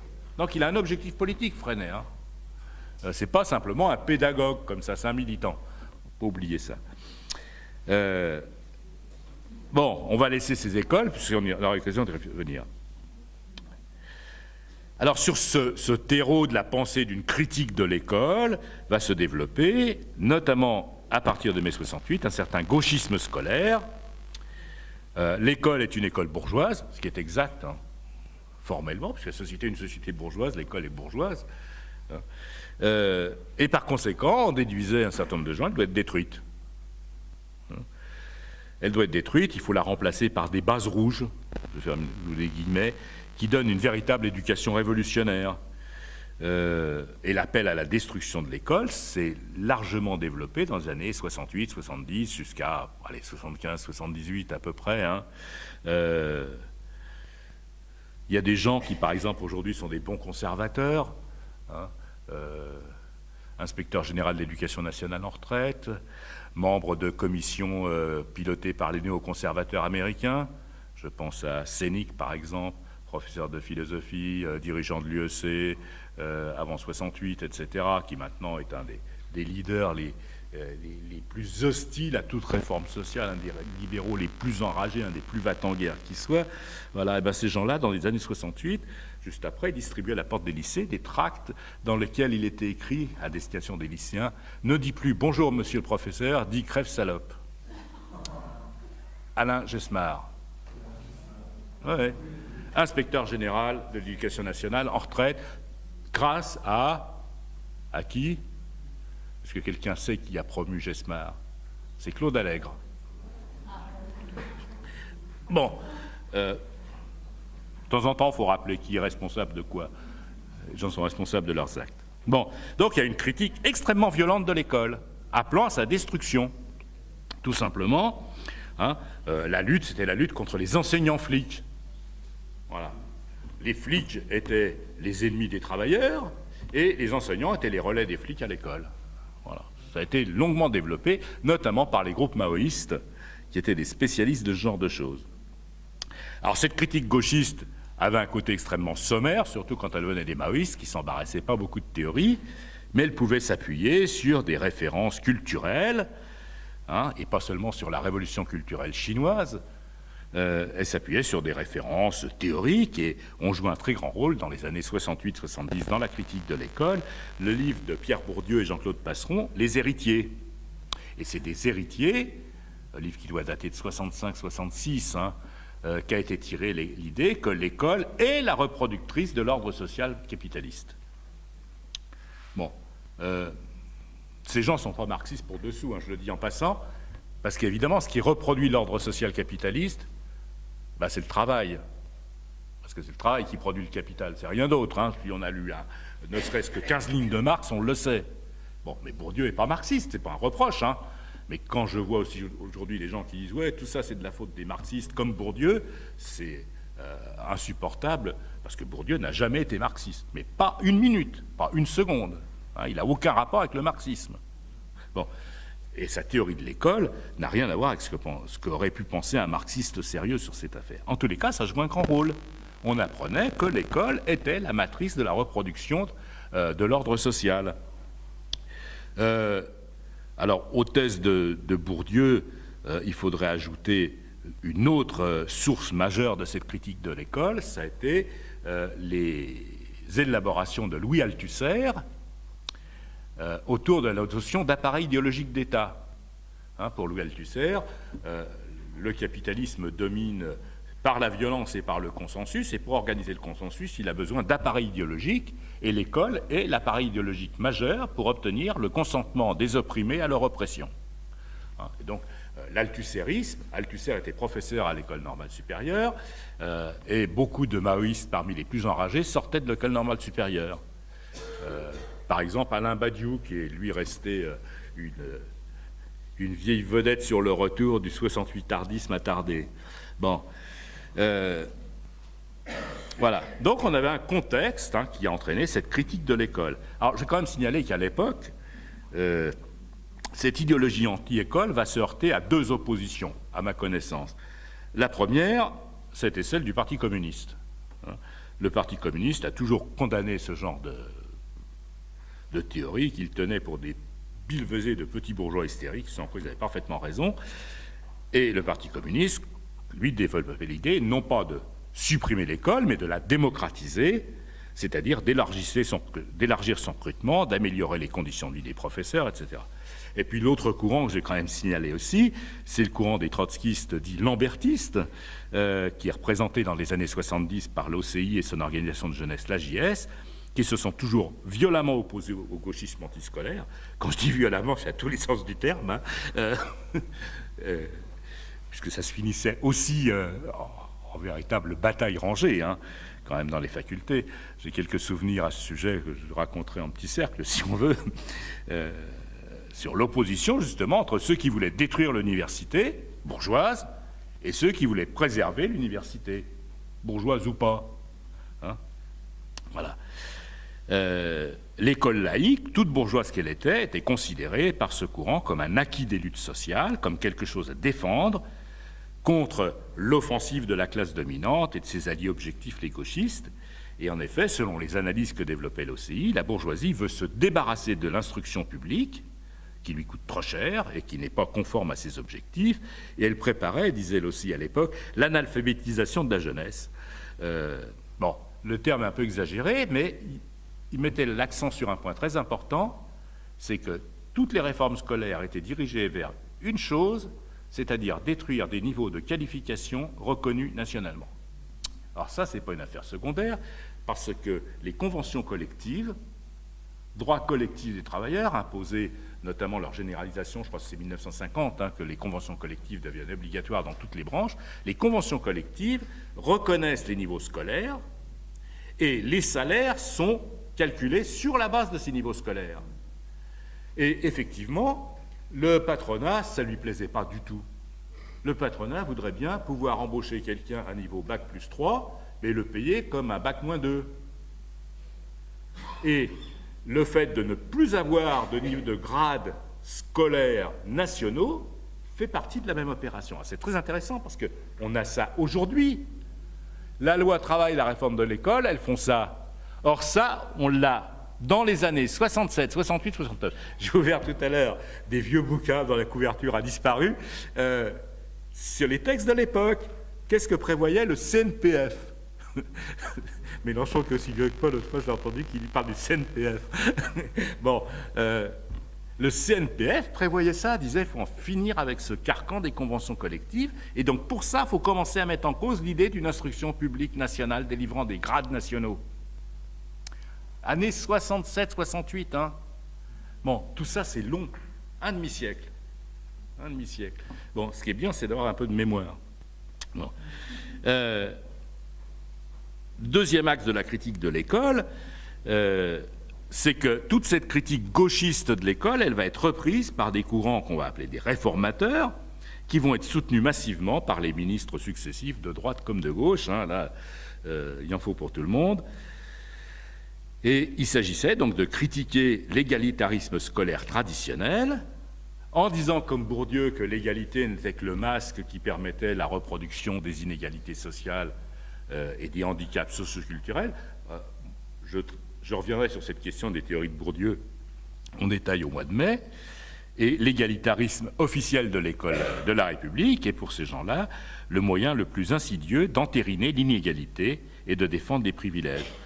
Et le fond de sauce de toutes les réformes depuis 30-40 ans, il est puisé là-dedans, dans l'idée que la nouvelle école doit être équitable et bienveillante et non plus égalitaire, avec l'objectif qui est de détruire l'idée d'une école publique. Alors vous avez tout le discours sur l'hétérogénéité des publics scolaires, etc., sur lesquels on aura l'occasion de revenir. Et donc à l'école républicaine, il faudrait substituer l'équité, alors qui est une mauvaise traduction du fair américain, c'est-à-dire en sorte une forme de positive action, hein, qu'on appelle en français discrimination positive, avec ce sens de l'oxymore qui fait partie de la langue de bois, où il s'agirait de favoriser prétendument les minorités, donner plus à ceux qui ont moins. Alors il faudrait rentrer dans le détail de la mise en œuvre de ces politiques, qui ont commencé par le zonage, hein, ZEP, zone sensible, ZEP. Mon fils, qui était dans un collège de ZEP, un jour revient et dit « Je sais ce que ça veut dire ZEP, ça veut dire zone d'éducation péjorative. » Et je trouve qu'il avait bien raison. Et cette politique de zonage qui a son correspondant dans l'ensemble de la politique sociale, et spécialement dans ce qu'on appelle depuis aussi pas mal de temps la politique de la ville. Il faudrait d'ailleurs s'interroger sur ce quadrillage du territoire qui s'organise de cette manière. Bon, voilà. Conclusion. Je m'arrête là, parce que j'étais trop long, comme d'habitude. Face à la crise de l'école, face aux offensives successives des réformateurs de Tépoil, ce qui nous manque le plus souvent, je dis nous, citoyens, professeurs, parents, étudiants, élèves, ce qui nous manque le plus souvent, c'est d'avoir une vision claire de ce qui doit être défendu. Pourquoi on se bat? Qu'est-ce qu'on veut? Quel est notre modèle? Voilà. Ça nous manque bien souvent. Je le vois quand les collègues se réunissent pour réagir, parce qu'on n'est que dans la réaction et rarement dans l'action, pour réagir, eh bien, on ne sait pas vraiment ce qu'on veut. Mais il y a un certain nombre de billevesées ministérielles qui plaisent aux uns, finalement. Hein. Donc, redéfinir ce qu'est le sens de l'école. Deuxièmement, je crois que ce qu'il nous faut, c'est une distance qui permet un regard historique. L'histoire dure longtemps. L'histoire dure longtemps. Et les réformes ébouriffantes d'hier matin sont en fait des vieilles lunes. Et les gouvernements, ils ont le temps, il ne faut pas se tromper. Ils ne vont jamais tout faire passer d'un coup. Ils avancent, hop, un clic est enclenché. On ne reviendra plus en arrière. Sur la suite, ils reculent. Puis c'est le deuxième, puis c'est le troisième. Celui qui a très bien résumé cette stratégie, c'est l'actuel ministre de l'Éducation nationale, M. Blanquer, qui est un homme d'une très grande intelligence, qui sait parfaitement ce qu'il doit faire. C'est une vraie tête politique, qui a su embobiner une bonne partie des enseignants, avec des discours mielleux parfaitement adaptés, et qui dit, de toute façon, il dit, pour mettre en œuvre les réformes, il faut, les tester sur 10%. Voilà, il faut trouver 10% de collèges, de lycées, dans lesquels on va mettre en œuvre les réformes. C'est-à-dire recrutement des professeurs par les proviseurs, adaptation des projets d'école à chaque école, destruction des programmes nationaux, tout ça, hein, c'est ça qui est derrière. Et il dit, le jour où ça sera enclenché, après, il y a un effet de masse qui va se faire. Et c'est ça qu'ils sont en train d'essayer de faire. C'est ça qui va se mettre en place. Bon, voilà. Donc, voir clairement ce qu'on veut et avoir une bonne mémoire. Ben, je crois que c'est un peu ce double objectif qu'on va essayer de se donner au cours de cette année. Ben, je vous remercie.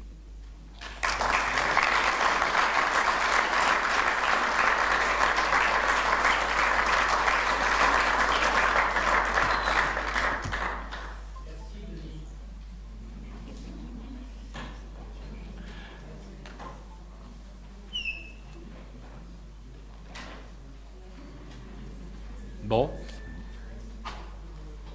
S'il y a des questions ?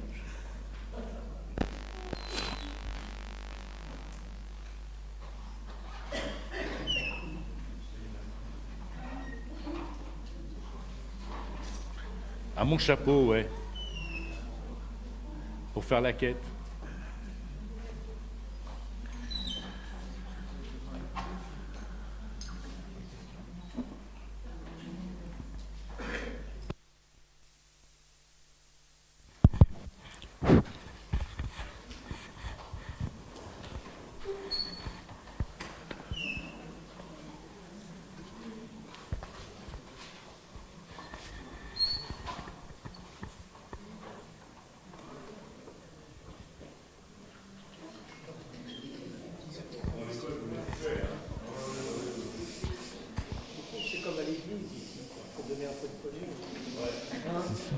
On écoute le curé silencieusement et on donne un peu de pognon à la fin.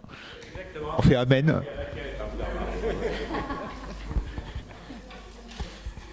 C'est toujours la même idée.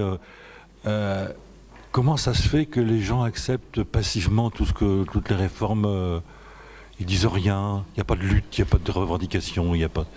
C'est ça que j'ai du mal à saisir. Comment ça se fait que les gens acceptent passivement ? Alors, voilà. Ils n'acceptent pas passivement non plus, parce que quand on regarde les projets actuels et qu'on se dise en 50 ans, c'est pas passé aussi vite qu'ils avaient prévu quand même. Hein. Voilà. Il y a quand même eu de la résistance. Et même des choses qui étaient en elles-mêmes de mauvaises choses ont été réinvesties d'une autre manière par les individus, par les élèves, par les parents, par les professeurs. Voilà. En blaguant qu'à moitié, je me rappelle que depuis 68, j'ai défilé, fait grève contre toutes les réformes sans exception. Ouais, j'en connais pas une que j'ai approuvée. Pas une. Donc je me dis, la bonne solution, c'est d'abroger tout ce qui a été fait depuis 68. Bon, ce serait une solution radicale, qui n'est pas possible en même temps. Parce que dedans, il y a des choses qu'on va garder de toute façon. Je veux dire, on peut pas, on va pas restaurer l'école de la Troisième République. Hein ? Bon. Et puis c'est vrai qu'il y a plus d'élèves qui vont à l'école. Ce qui est dommage, c'est qu'ils en apprennent moins. Mais il y en a tout de même plus. Bon, parce que dans l'école primaire d'antan, il y en avait qu'une petite partie qui allait au certificat d'études. Il fallait être présenté par son instituteur. Hein. Bon, c'était d'un bon niveau, un certificat d'études primaire. Il n'y avait pas intérêt à faire l'ombre d'une faute d'orthographe. C'est-à-dire, en gros, tous mes terminales, ils n'ont pas de certificat d'études, hein, aujourd'hui. Non, non. Sauf qu'à l'époque, il n'y en a quand même pas beaucoup non plus qui allaient au certificat d'études. Il y en a beaucoup qui sortaient de l'école sans rien. Non. Voilà. C'était en même temps une période aussi où on pouvait travailler sans 1000 diplômes. Hein. Je veux dire, il y a encore 40 ans, on rentrait dans une banque avec le brevet et on pouvait finir directeur de l'agence. Maintenant, il va falloir sortir d'une école de commerce où on aura payé hors de prix pendant 3 ans. Voilà. Donc, il y a eu un certain nombre de choses qui se sont faites. Et ça, et la résistance a joué. Donc, il n'y a pas eu d'approbation passive, hein, je crois. Il y a eu quand même des grandes grèves. Je me souviens, quand Allègre s'en est pris aux professeurs, hein, vous savez, à l'époque, il fallait dégraisser les mammouths. Bon, on a fait grève pendant un petit moment, hein, contre Allègre. Bon. Alors, évidemment, ça a coûté à Jospin la présidence de la République. Mais ça, hein, il fallait bien que quelqu'un paye aussi. Bon. Maintenant, il y a une chose qui joue. C'est que tout le monde est persuadé qu'il faut évoluer. C'est-à-dire que tout ce qui est vieux est mauvais. Et ça, c'est dans les têtes que ça s'est incrusté. Tout ce qui est vieux est bon à jeter à la poubelle.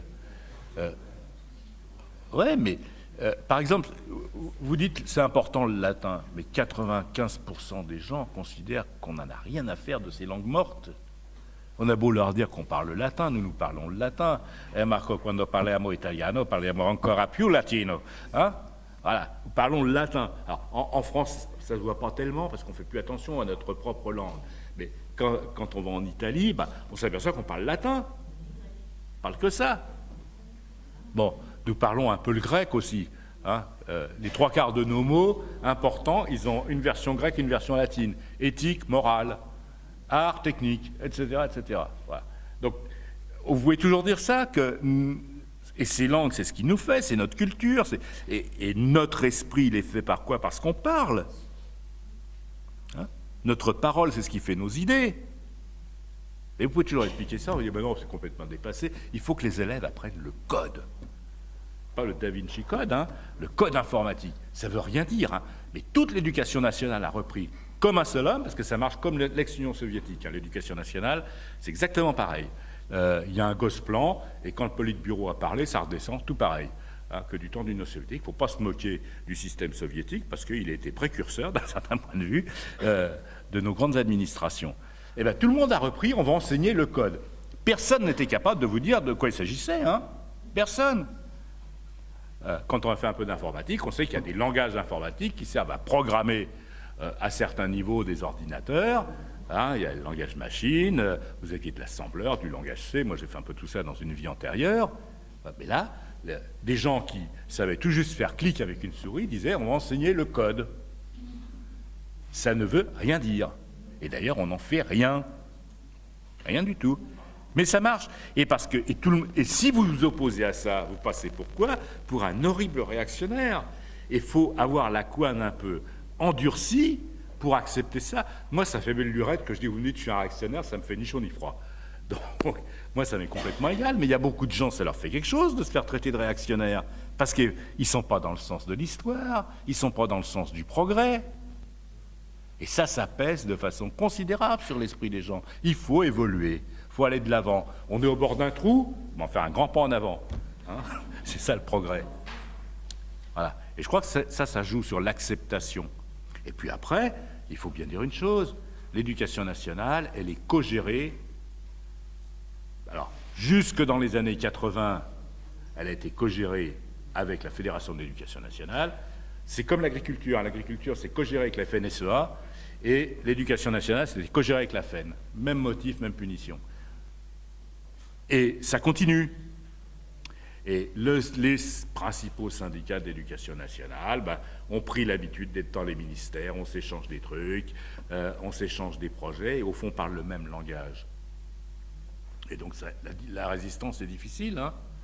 Bon, résultat des courses, d'ailleurs, la syndicalisation de l'éducation nationale s'est effondrée. Hein. C'est un endroit très, très syndiqué. Hein. Il y avait jusqu'à 80%. Comme partout, mais il y avait quand même jusqu'à 80% des instituteurs qui étaient syndiqués au SNI jadis. Hein. Ah bah oui, il y a un moment que c'est fini, mais moi je suis vieux, hein, alors...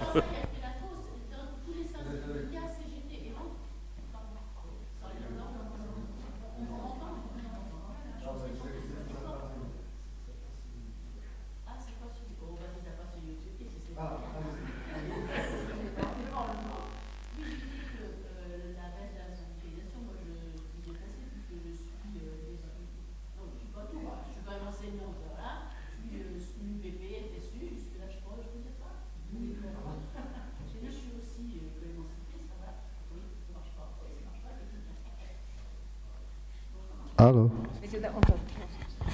Bon, vous m'avez entendu de toute manière, voilà. C'est pas grave. Bon, oui, je disais donc que la baisse de syndicalisation, elle se remarque pas que chez les enseignants. C'est la CGT, chez FO, enfin pour citer que les têtes syndicales. Après, c'est pas que les têtes syndicales. Je pense que aussi on est dans un monde qui est complètement différent. Moi, j'étais dans toutes les manifs quasiment possibles sur Évreux contre la loi El Khomri. Je savais déjà que c'était de crotte en boîte pour parler poliment, mais que déjà du temps où le Macron était déjà sous le Hollande, que c'était déjà un Rothschildien qui était forcément pas un ami de la finance, comme était Hollande, et que Allègre, qui voulait dégraisser le mammouth déjà on sentait déjà, moi, frémir aussi, au niveau de l'école émancipée, j'avais déjà dit que de toute manière, le dégraisser le mammouth, c'était lui qu'il fallait dégraisser d'abord. Le Allègre, bien sûr. Mais bon, voilà, et je pense que la baisse de syndicalisation va justement au niveau du fait que la société a changé, qu'on va vers l'individualisme, enfin, nous on est tout seul, on vaut plus que tout le monde, on fait des cric-cric-cric sur Facebook, on a notre Instagram et machin et bidule les trucs mus, et si on n'est pas là-dedans, on n'est pas dans la vraie vie, par rapport aux jeunes, hein, je parle, mais ceci dit, je pense pas que le niveau est forcément tout baissé, mais il a changé. Parce que moi, il y a des choses que mes enfants savent me faire, que moi, je ne sais pas. Et je pense que les domaines de compétences sont différents. Après, ça, c'est ma façon à moi de voir les choses. Mais voilà, je pense aussi que moi, j'étais hier à une conférence, enfin un débat public au cinéma du Neubourg sur le niveau agricole et sur le monde, justement, avec Lactalis et tout, voir comment le monde agricole, c'était pas Lactalis, hein, c'était pas le sujet au départ, c'était la misère des agriculteurs, le désarroi des agriculteurs dans la solitude, le suicide, et qui sont gravement touchés, quels que soient les gouvernements successifs au niveau de la crise laitière, de la PAC et tout ça, de Le Foll et tous les autres. Peu importe, c'était pas le nerf de la guerre, c'était qu'il y avait justement l'individu dans sa ferme, il est tout seul et qu'il y avait justement je sais plus comment ça s'appelle, mais un espèce de réseau justement d'aide qui est pas politique, ni syndical, ni rien, mais que les gens dans les agriculteurs, quels qu'ils soient, de gauche, de droite, enfin évidemment c'est plus les petits qu'il faut aider, évidemment les gros ils en ont rien à faire, ils sont à la FNSEA, évidemment c'est pour ça que c'était animé par la Confédération Paysanne et c'est bien pour ça que j'y suis allée, mais il y avait des gens de la MSA, il y avait même l'évêque d'Évreux qui est venu me serrer la paluche et que j'arrivais du mal à me dégrader, enfin il n'arrivait pas à me lâcher, moi, en tant que 300% laïque. Moi j'aimerais bien, il aurait bien aimé qu'il me lâche, mais bon. Et donc pour ça dire qu'il n'y a pas que dans l'éducation nationale, tous les milieux sont touchés. L'automobile, quand on voit chez Pinky, là, qui licencie, c'est des licenciements boursiers encore. Enfin bon, j'en passe des meilleurs, je ne vais pas me passer et monopoliser tout, parce que voilà. Mais je pense ça fait moi 36 ans. Moi j'étais déjà élue une FID tendance Léas à la fac de droit de Poitiers. Ah, donc c'est pas nouveau, hein. Voilà, c'est tout ce que je veux dire. Maintenant je passe la parole parce que je veux pas plus monopoliser. Mais quand j'entends plein de choses, je me dis qu'il y a un moment, il n'y a pas que dans l'éducation nationale. Sinon, qu'est-ce qu'on serait bien dans l'éducation nationale? Les ouvriers qu'on jette contre des Kleenex, enfin bon, et tout ça. Enfin voilà, je passe le micro.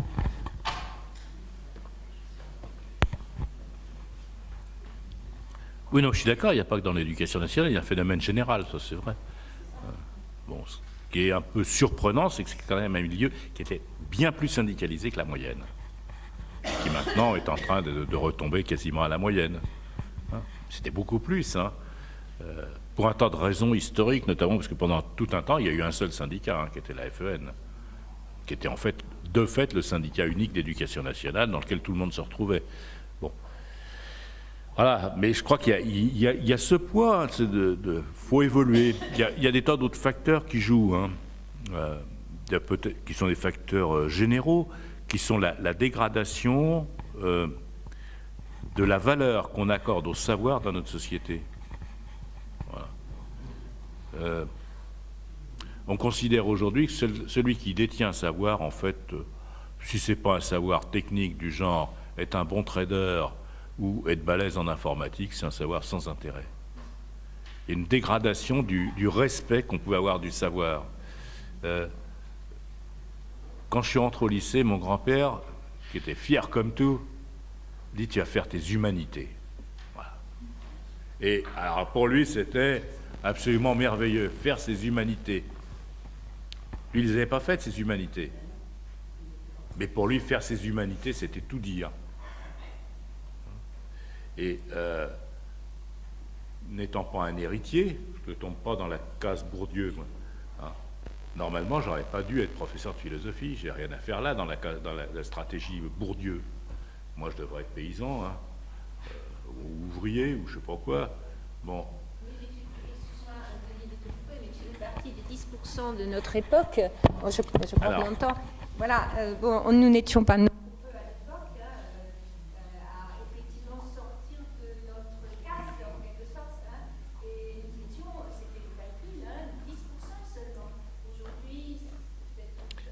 Alors, voilà, justement, si on parle de ça, il y a quand même...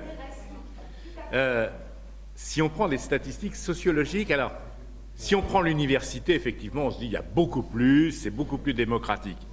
Mais si on se dit que l'université, aujourd'hui, délivre des diplômes qui sont du niveau du certificat d'études, parce qu'un bac plus 2 ou bac plus 3, c'est ça, de fait.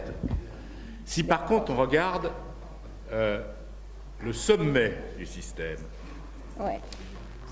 je vais prendre les grandes écoles, Polytechnique, Centrale, Normale Sup. Eh bien, on s'aperçoit là que le taux, la proportion de jeunes gens issus des classes populaires s'est effondré avec la démocratisation de l'école. C'est ça qui est très curieux. Oui. Il y a infiniment plus d'enfants d'ouvriers, d'employés qui arrivent au bac, mais quand il s'agit de rentrer à Normale Sup ou à Polytechnique, il y en a moins. Oui. Parce qu'aujourd'hui, ces grandes écoles, elles sont trustées par des enfants, les enfants des professeurs, les enfants des ingénieurs, les enfants des médecins. Oui. Alors, si on t'a bien compris, en fait, ça s'est juste déplacé. Ouais. Parce que, en fait, le bac, il est devenu le niveau du certificat. Oui, c'est un peu exagéré. Hein. Compris un peu que ça, quoi. C'est ça que tu veux dire, en fait. Au fond, On leurre les gens. Ouais. Complètement. On est tous leurrés. Parce qu'on a l'impression qu'effectivement, il y a eu une belle démocratisation, mais c'est que du bluff, quoi. C'est ce que ça. je crois, moi. Hein? Ok. Je suis d'accord avec toi, mais je suis bien contente que tu me dises effectivement cet écart aujourd'hui entre qui se passe, mais qui se passe plus tard, en fait. C'est tout. Oui, tout à fait. Voilà. Il y a une démocratisation en trompe-l'œil. Si je reprends le plan de Langevin Vallon, il disait élargir la base de l'élite. Eh bien, elle se rétrécit de plus en plus. Il suffit de regarder les classes préparatoires, par exemple. Bon, et puis il y a des tas de choses qui vont dans ce sens-là. On va en parler quand Michael Sylvain viendra parler de l'économie de l'éducation. Mais tout l'enseignement supérieur est en train de devenir un enseignement où règne la loi du paiement comptant. Hein. C'est-à-dire les écoles supérieures deviennent de plus en plus des écoles payantes, et parfois payantes très chères. Moi, j'enseigne en classe préparatoire économique. Hein. Chacun porte sa croix. Non, mais les élèves sont très sympathiques. Non, les élèves sont très gentils. Puis après tout, je me dis, c'est plutôt pas mal de les apprendre à réfléchir un peu avant qu'ils soient plongés dans ce bain-là. Hein. Mais la plupart de ceux que je forme, quand ils seront réussis à leur concours, ils ont des écoles à 15 000 € par an. De frais de scolarité. Hein. Après, il faut payer évidemment la chambre et tout le reste. Hein. Donc ça veut dire qu'ils vont faire quoi? Soit ils ont les parents qui ont de l'argent, soit ils n'ont pas d'argent, ils vont emprunter. Et ils vont commencer la vie avec 60 000 € de prêt sur le dos. Et là, ils seront tenus. Ils ne pourront plus bouger ni pied ni patte, parce qu'il faudra payer les emprunts. C'est-à-dire le système américain, c'est comme ça. Bon, et alors, l'hypocrisie du système, elle est là. C'est quelque chose qui est révoltant d'hypocrisie. On vient vous dire « Ah, mais vous avez un enseignement qui est un peu élitiste ici. Vous exigez trop de vos élèves. Il faut que tout le monde puisse accéder. Le latin, vous n'y pensez pas. Donc le code. » Alors que de l'autre côté, à la sortie du système, on développe un enseignement payant partout. Et alors, ce qui est très curieux, comme on vit dans un monde où c'est l'argent qui compte, plus une école est chère, plus on va se précipiter sur cette école, parce qu'on pense que sa rentabilité à la sortie sera meilleure. Il y a tout un calcul économique, actuariel qui se fait là-dessus. Comment? Michael va en parler, hein, il va vous expliquer tout ça dans le détail avec des meilleures connaissances que moi dans le domaine économique. Mais c'est ça qui se passe. Moi, je vois dans mes élèves, il y a une école qui n'est pas trop chère, dans toutes les écoles supérieures de commerce, c'est l'école Télécom Management à Évry, qui est l'ancienne école publique de France Télécom. Hein, puisque Évry forme des ingénieurs technique, hein, Marie-Pierre, et puis des cadres managers. Ben, c'est ce que faisait jadis France Télécom. Hein. C'est une école qui est à peu près 2 fois moins chère que les autres. Eh bien, il n'y a pas de candidat pour cette école, parce que les élèves sont persuadés qu'une école où on paye que 6 500 € par an, ça ne doit pas être une bonne école. Mais bien sûr. Et oui. Et par contre, qu'est-ce qui est en train de se monter? C'est des trusts. Il y a des fusions. Toutes les écoles de commerce qui étaient reliées jadis à chaque chambre de commerce locale, ce qui s'appelait l'École supérieure de commerce de Rouen, c'est appelé Rouen Business School, parce qu'il faut parler anglais, n'est-ce pas? Sinon, vous êtes complètement ringardisé. Et maintenant, ça s'appelle Neoma. Et Neoma, c'est un groupe de 3-4 écoles. Et vous avez des écoles, par exemple, comme le réseau des écoles La Salle, qui sont des écoles privées catholiques. Ce réseau est en train à absorber d'autres écoles d'ingénieurs, est en train de nouer des alliances au niveau international. Parce que pour peser dans le nouveau marché de l'éducation, il faudra avoir des grosses écoles internationales. Et ça, évidemment, les élèves, eux, ils vont être obligés de passer là-dedans. Hein, et ça leur est de plus en plus difficile. Et la sélection sociale est de plus en plus féroce. Les grandes écoles, Polytechnique, Ulm, sont gratuites. Ah oui, absolument, Polytechnique, Ulm, c'est même mieux puisqu'on est payé quand on y rentre. C'est même mieux que gratuit. Hein, c'est même mieux que gratuit. Ah, évidemment, un Polytechnique, c'est pas à la portée de tout le monde, il n'y en a qu'un nombre restreint. Ulm, c'est pareil, enfin, les diverses normales supérieures. Hein. Voilà. Et cet enseignement d'élite avait quand même l'avantage d'être relativement ouvert. Hein. Des polytechniciens, ils ne sortaient pas tous du triangle doré, Neuilly, Auteuil-Passy. Ils pouvaient sortir... voilà. La Troisième République, c'était un système très sélectif et particulièrement injuste, mais on pouvait quand même s'en tirer. Et moi, je vois... je crois qu'aujourd'hui, il y a beaucoup de... Moi, j'ai fait des études dans un petit lycée de province, un tout petit lycée, dans lequel il y avait surtout des internes d'ailleurs, parce qu'on venait de la campagne, on était des pecnos, et puis beaucoup de mes camarades de classe, comme c'était dans le Morvan, étaient des enfants de l'assistance publique. Vous savez que le Morvan était une région d'enfants de l'assistance. Traditionnellement, il y a les nourrices du Morvan, ça date de plusieurs siècles. Et donc, il y avait beaucoup d'enfants de l'assistance publique qui étaient placés dans des familles d'accueil dans le Morvan. Et la DAS avait entrepris d'envoyer le plus systématiquement possible tous ces enfants au lycée. Ce qui, à l'époque, était vraiment une politique très, très audacieuse, hein, parce que dans les lycées, on envoyait que les enfants des bourgeois de centre-ville et puis les bons élèves repérés par leur instituteur, c'est tout. Et là, ils ont essayé d'envoyer systématiquement les enfants d'assistance publique. Comment? Oui. Et beaucoup de ces enfants, aujourd'hui, alors beaucoup ont fait des bons parcours scolaires. Hein. Mon meilleur ami, il a fini médecin, il est à la retraite maintenant. Beaucoup ont bien réussi à l'école. Je pense qu'aujourd'hui, ils ne réussiraient plus, ceux-là. Ils ne réussiraient plus. Ils seraient mis dans ces boîtes de garage de notre nouveau système. Mais parce que là, il y a une espèce d'exigence qui se faisait. En plus, ils étaient quand même surveillés, il faut bien le dire. On s'occupait d'eux. Et puis l'école leur fournissait ça. Hein. Quand on se retrouvait la chance, avec beaucoup de... Je dis ça, je ne devrais pas, parce que je n'ai pas tellement aimé, moi, l'internat. Mais je l'ai subi pendant 7 ans. Hein. Mais malgré tout, vous sortiez d'un milieu populaire où vous n'étiez pas certain de trouver chez vous les livres, le temps qu'on pouvait accorder à votre travail scolaire. Ben là, vous étiez pris, sortiez des classes 5 heures, 5-7 études surveillées, silence complet, le pion qui vérifiait que vous avez bien fait votre travail dans les cahiers de texte, qui vous sait réciter vos leçons. Ben, je vous garantis que ça permet de sortir. Et ce qui est incroyable, c'est qu'aujourd'hui, on est bien plus riche que dans les années 60, et qu'on n'est même pas capable de faire un système d'études surveillées systématiques, où les enfants, plutôt que de traîner, il n'y avait pas que les internes qui étaient comme ça, il y avait beaucoup d'internes externés, c'est-à-dire ils rentraient chez eux à 7h le soir, hein. Ils arrivaient à 8h le matin, rentraient à 7h le soir, et le reste du temps, c'était pris en charge par l'établissement. Eh bien, on mettra en place un tel système, ben, je peux vous garantir que l'échec scolaire, il serait réduit très très vite. Sauf que ça demande des sous. Hein. Et sur quoi on a tapé d'abord? Sur les pions dans les lycées, il y en a de moins en moins. On les avait remplacés par des emplois aidés, puis maintenant on supprime les emplois aidés. Voilà. Et c'est ça le problème. Il n'y a pas d'encadrement. Hein.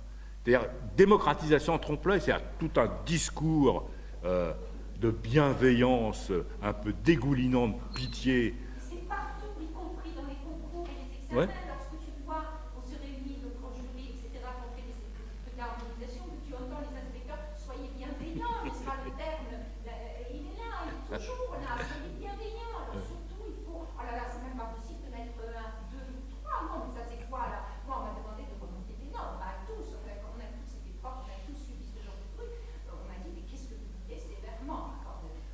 Il y a un barème, enfin quoi, je ne suis pas sévère, puisque je ne connais pas forcément l'individu non plus. Bon, bah alors, c'est incroyable. Aujourd'hui, c'est du charme. Enfin bon, on a un peu près le âge, mais c'est vrai que c'est quand même, je sais pas, enfin moi je suis évidemment de plus en plus déçue par ce que nous vivons, et en même temps, j'ai toujours cette foi, cette confiance, cette envie, bon, et heureusement. Bon, on me dit comment tu fais, mais bon, c'est comme ça. Mais c'est vrai que c'est désolant. Moi, je trouve ça désolant. C'est un peu pessimiste, un peu, mais bon. Juste un détail révélateur. Moi, je suis vieux et je suis d'une époque où donc les gens respectaient beaucoup l'école, les enseignants, etc. Moi, je suis aussi d'origine très modeste. J'ai été interne, heureusement, comme toi, dans un lycée, sans doute pas loin du tien, je crois. Plus, oui. Et alors, à cette époque-là, il ne serait jamais venu à l'idée aux gens de dire que améliorer, mettre plus de pions, améliorer le fonctionnement de l'école, c'était quand même un coût qui vraiment peserait sur l'économie et sur le développement et le progrès du pays. Tandis qu'aujourd'hui, je pense que c'est très, très cool. La plupart des gens, ils ont dans un coin de leur tête, oui, mais ce truc-là, ça coûte quand même drôlement cher. Hein. Vous voyez pas, on ne peut pas faire ça. Alors voilà, bah, c'est révélateur. Bah, tu l'as dit. On a d'autres priorités aujourd'hui. Ouais. Même si c'était aussi... Oui, Ah, mais ça s'agit change. pas de l'embellir. Hein, Ah oui. Ça y est.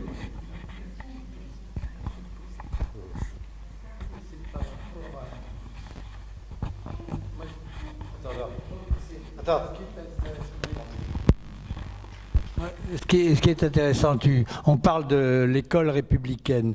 Donc, tu as dit au départ sur cet aspect de qu'est-ce que ça veut dire la République. Et du coup, aujourd'hui, ça pose clairement le rôle, qu'est-ce que c'est qu'aujourd'hui la politique. C'est-à-dire que si l'école républicaine, elle est définie par des lois, donc les lois sont nécessaires, mais ces lois, elles sont issues, elles sont construites par un personnel politique, enfin, qui a ses orientations. Moi, j'ai l'impression aujourd'hui qu'on ne sait plus de quoi on parle, d'une part quand on parle de République, d'une part quand on parle de loi, parce que enfin, ce lien entre l'origine de la loi, de classe sociale qui les construisent, enfin, j'ai l'impression que, et en même temps, en termes de communication, on fait avaler tout et n'importe quoi. Enfin, je ne sais pas si je m'exprime bien, mais j'ai l'impression qu'il y a un manque de clarté dans le langage qui est diffusé pour faire avaler des réalités, effectivement, la contrainte économique. Enfin, Bon bah les amis, il est 8h30 presque, alors si vous avez une petite question rapide, allez-y, parce que ça se termine là. Bien. La dernière question. C'est fini là. Oui. Donc, un petit mot pour conclure. Hein. Moi, je crois que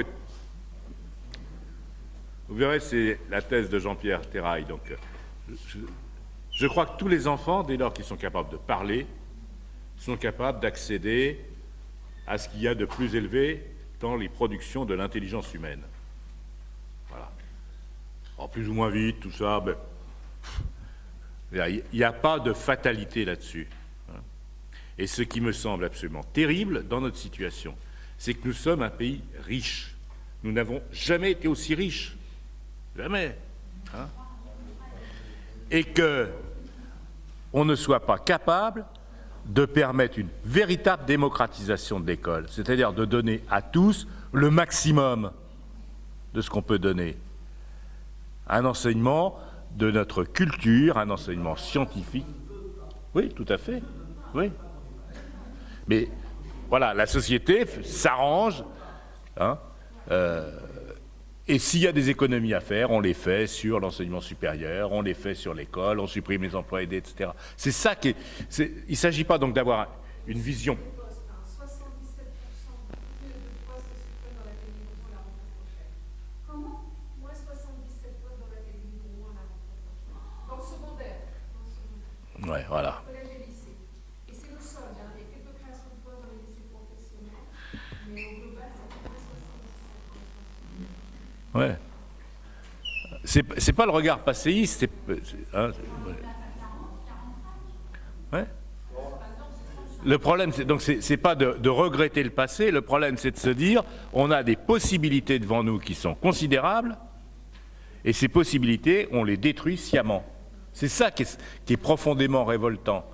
Hein. Moi, je regrette pas l'école d'il y a 50 ans, hein.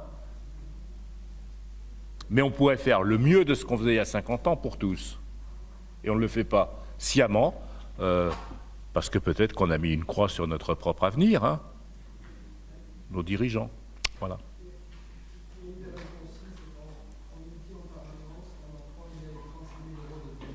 Ouais.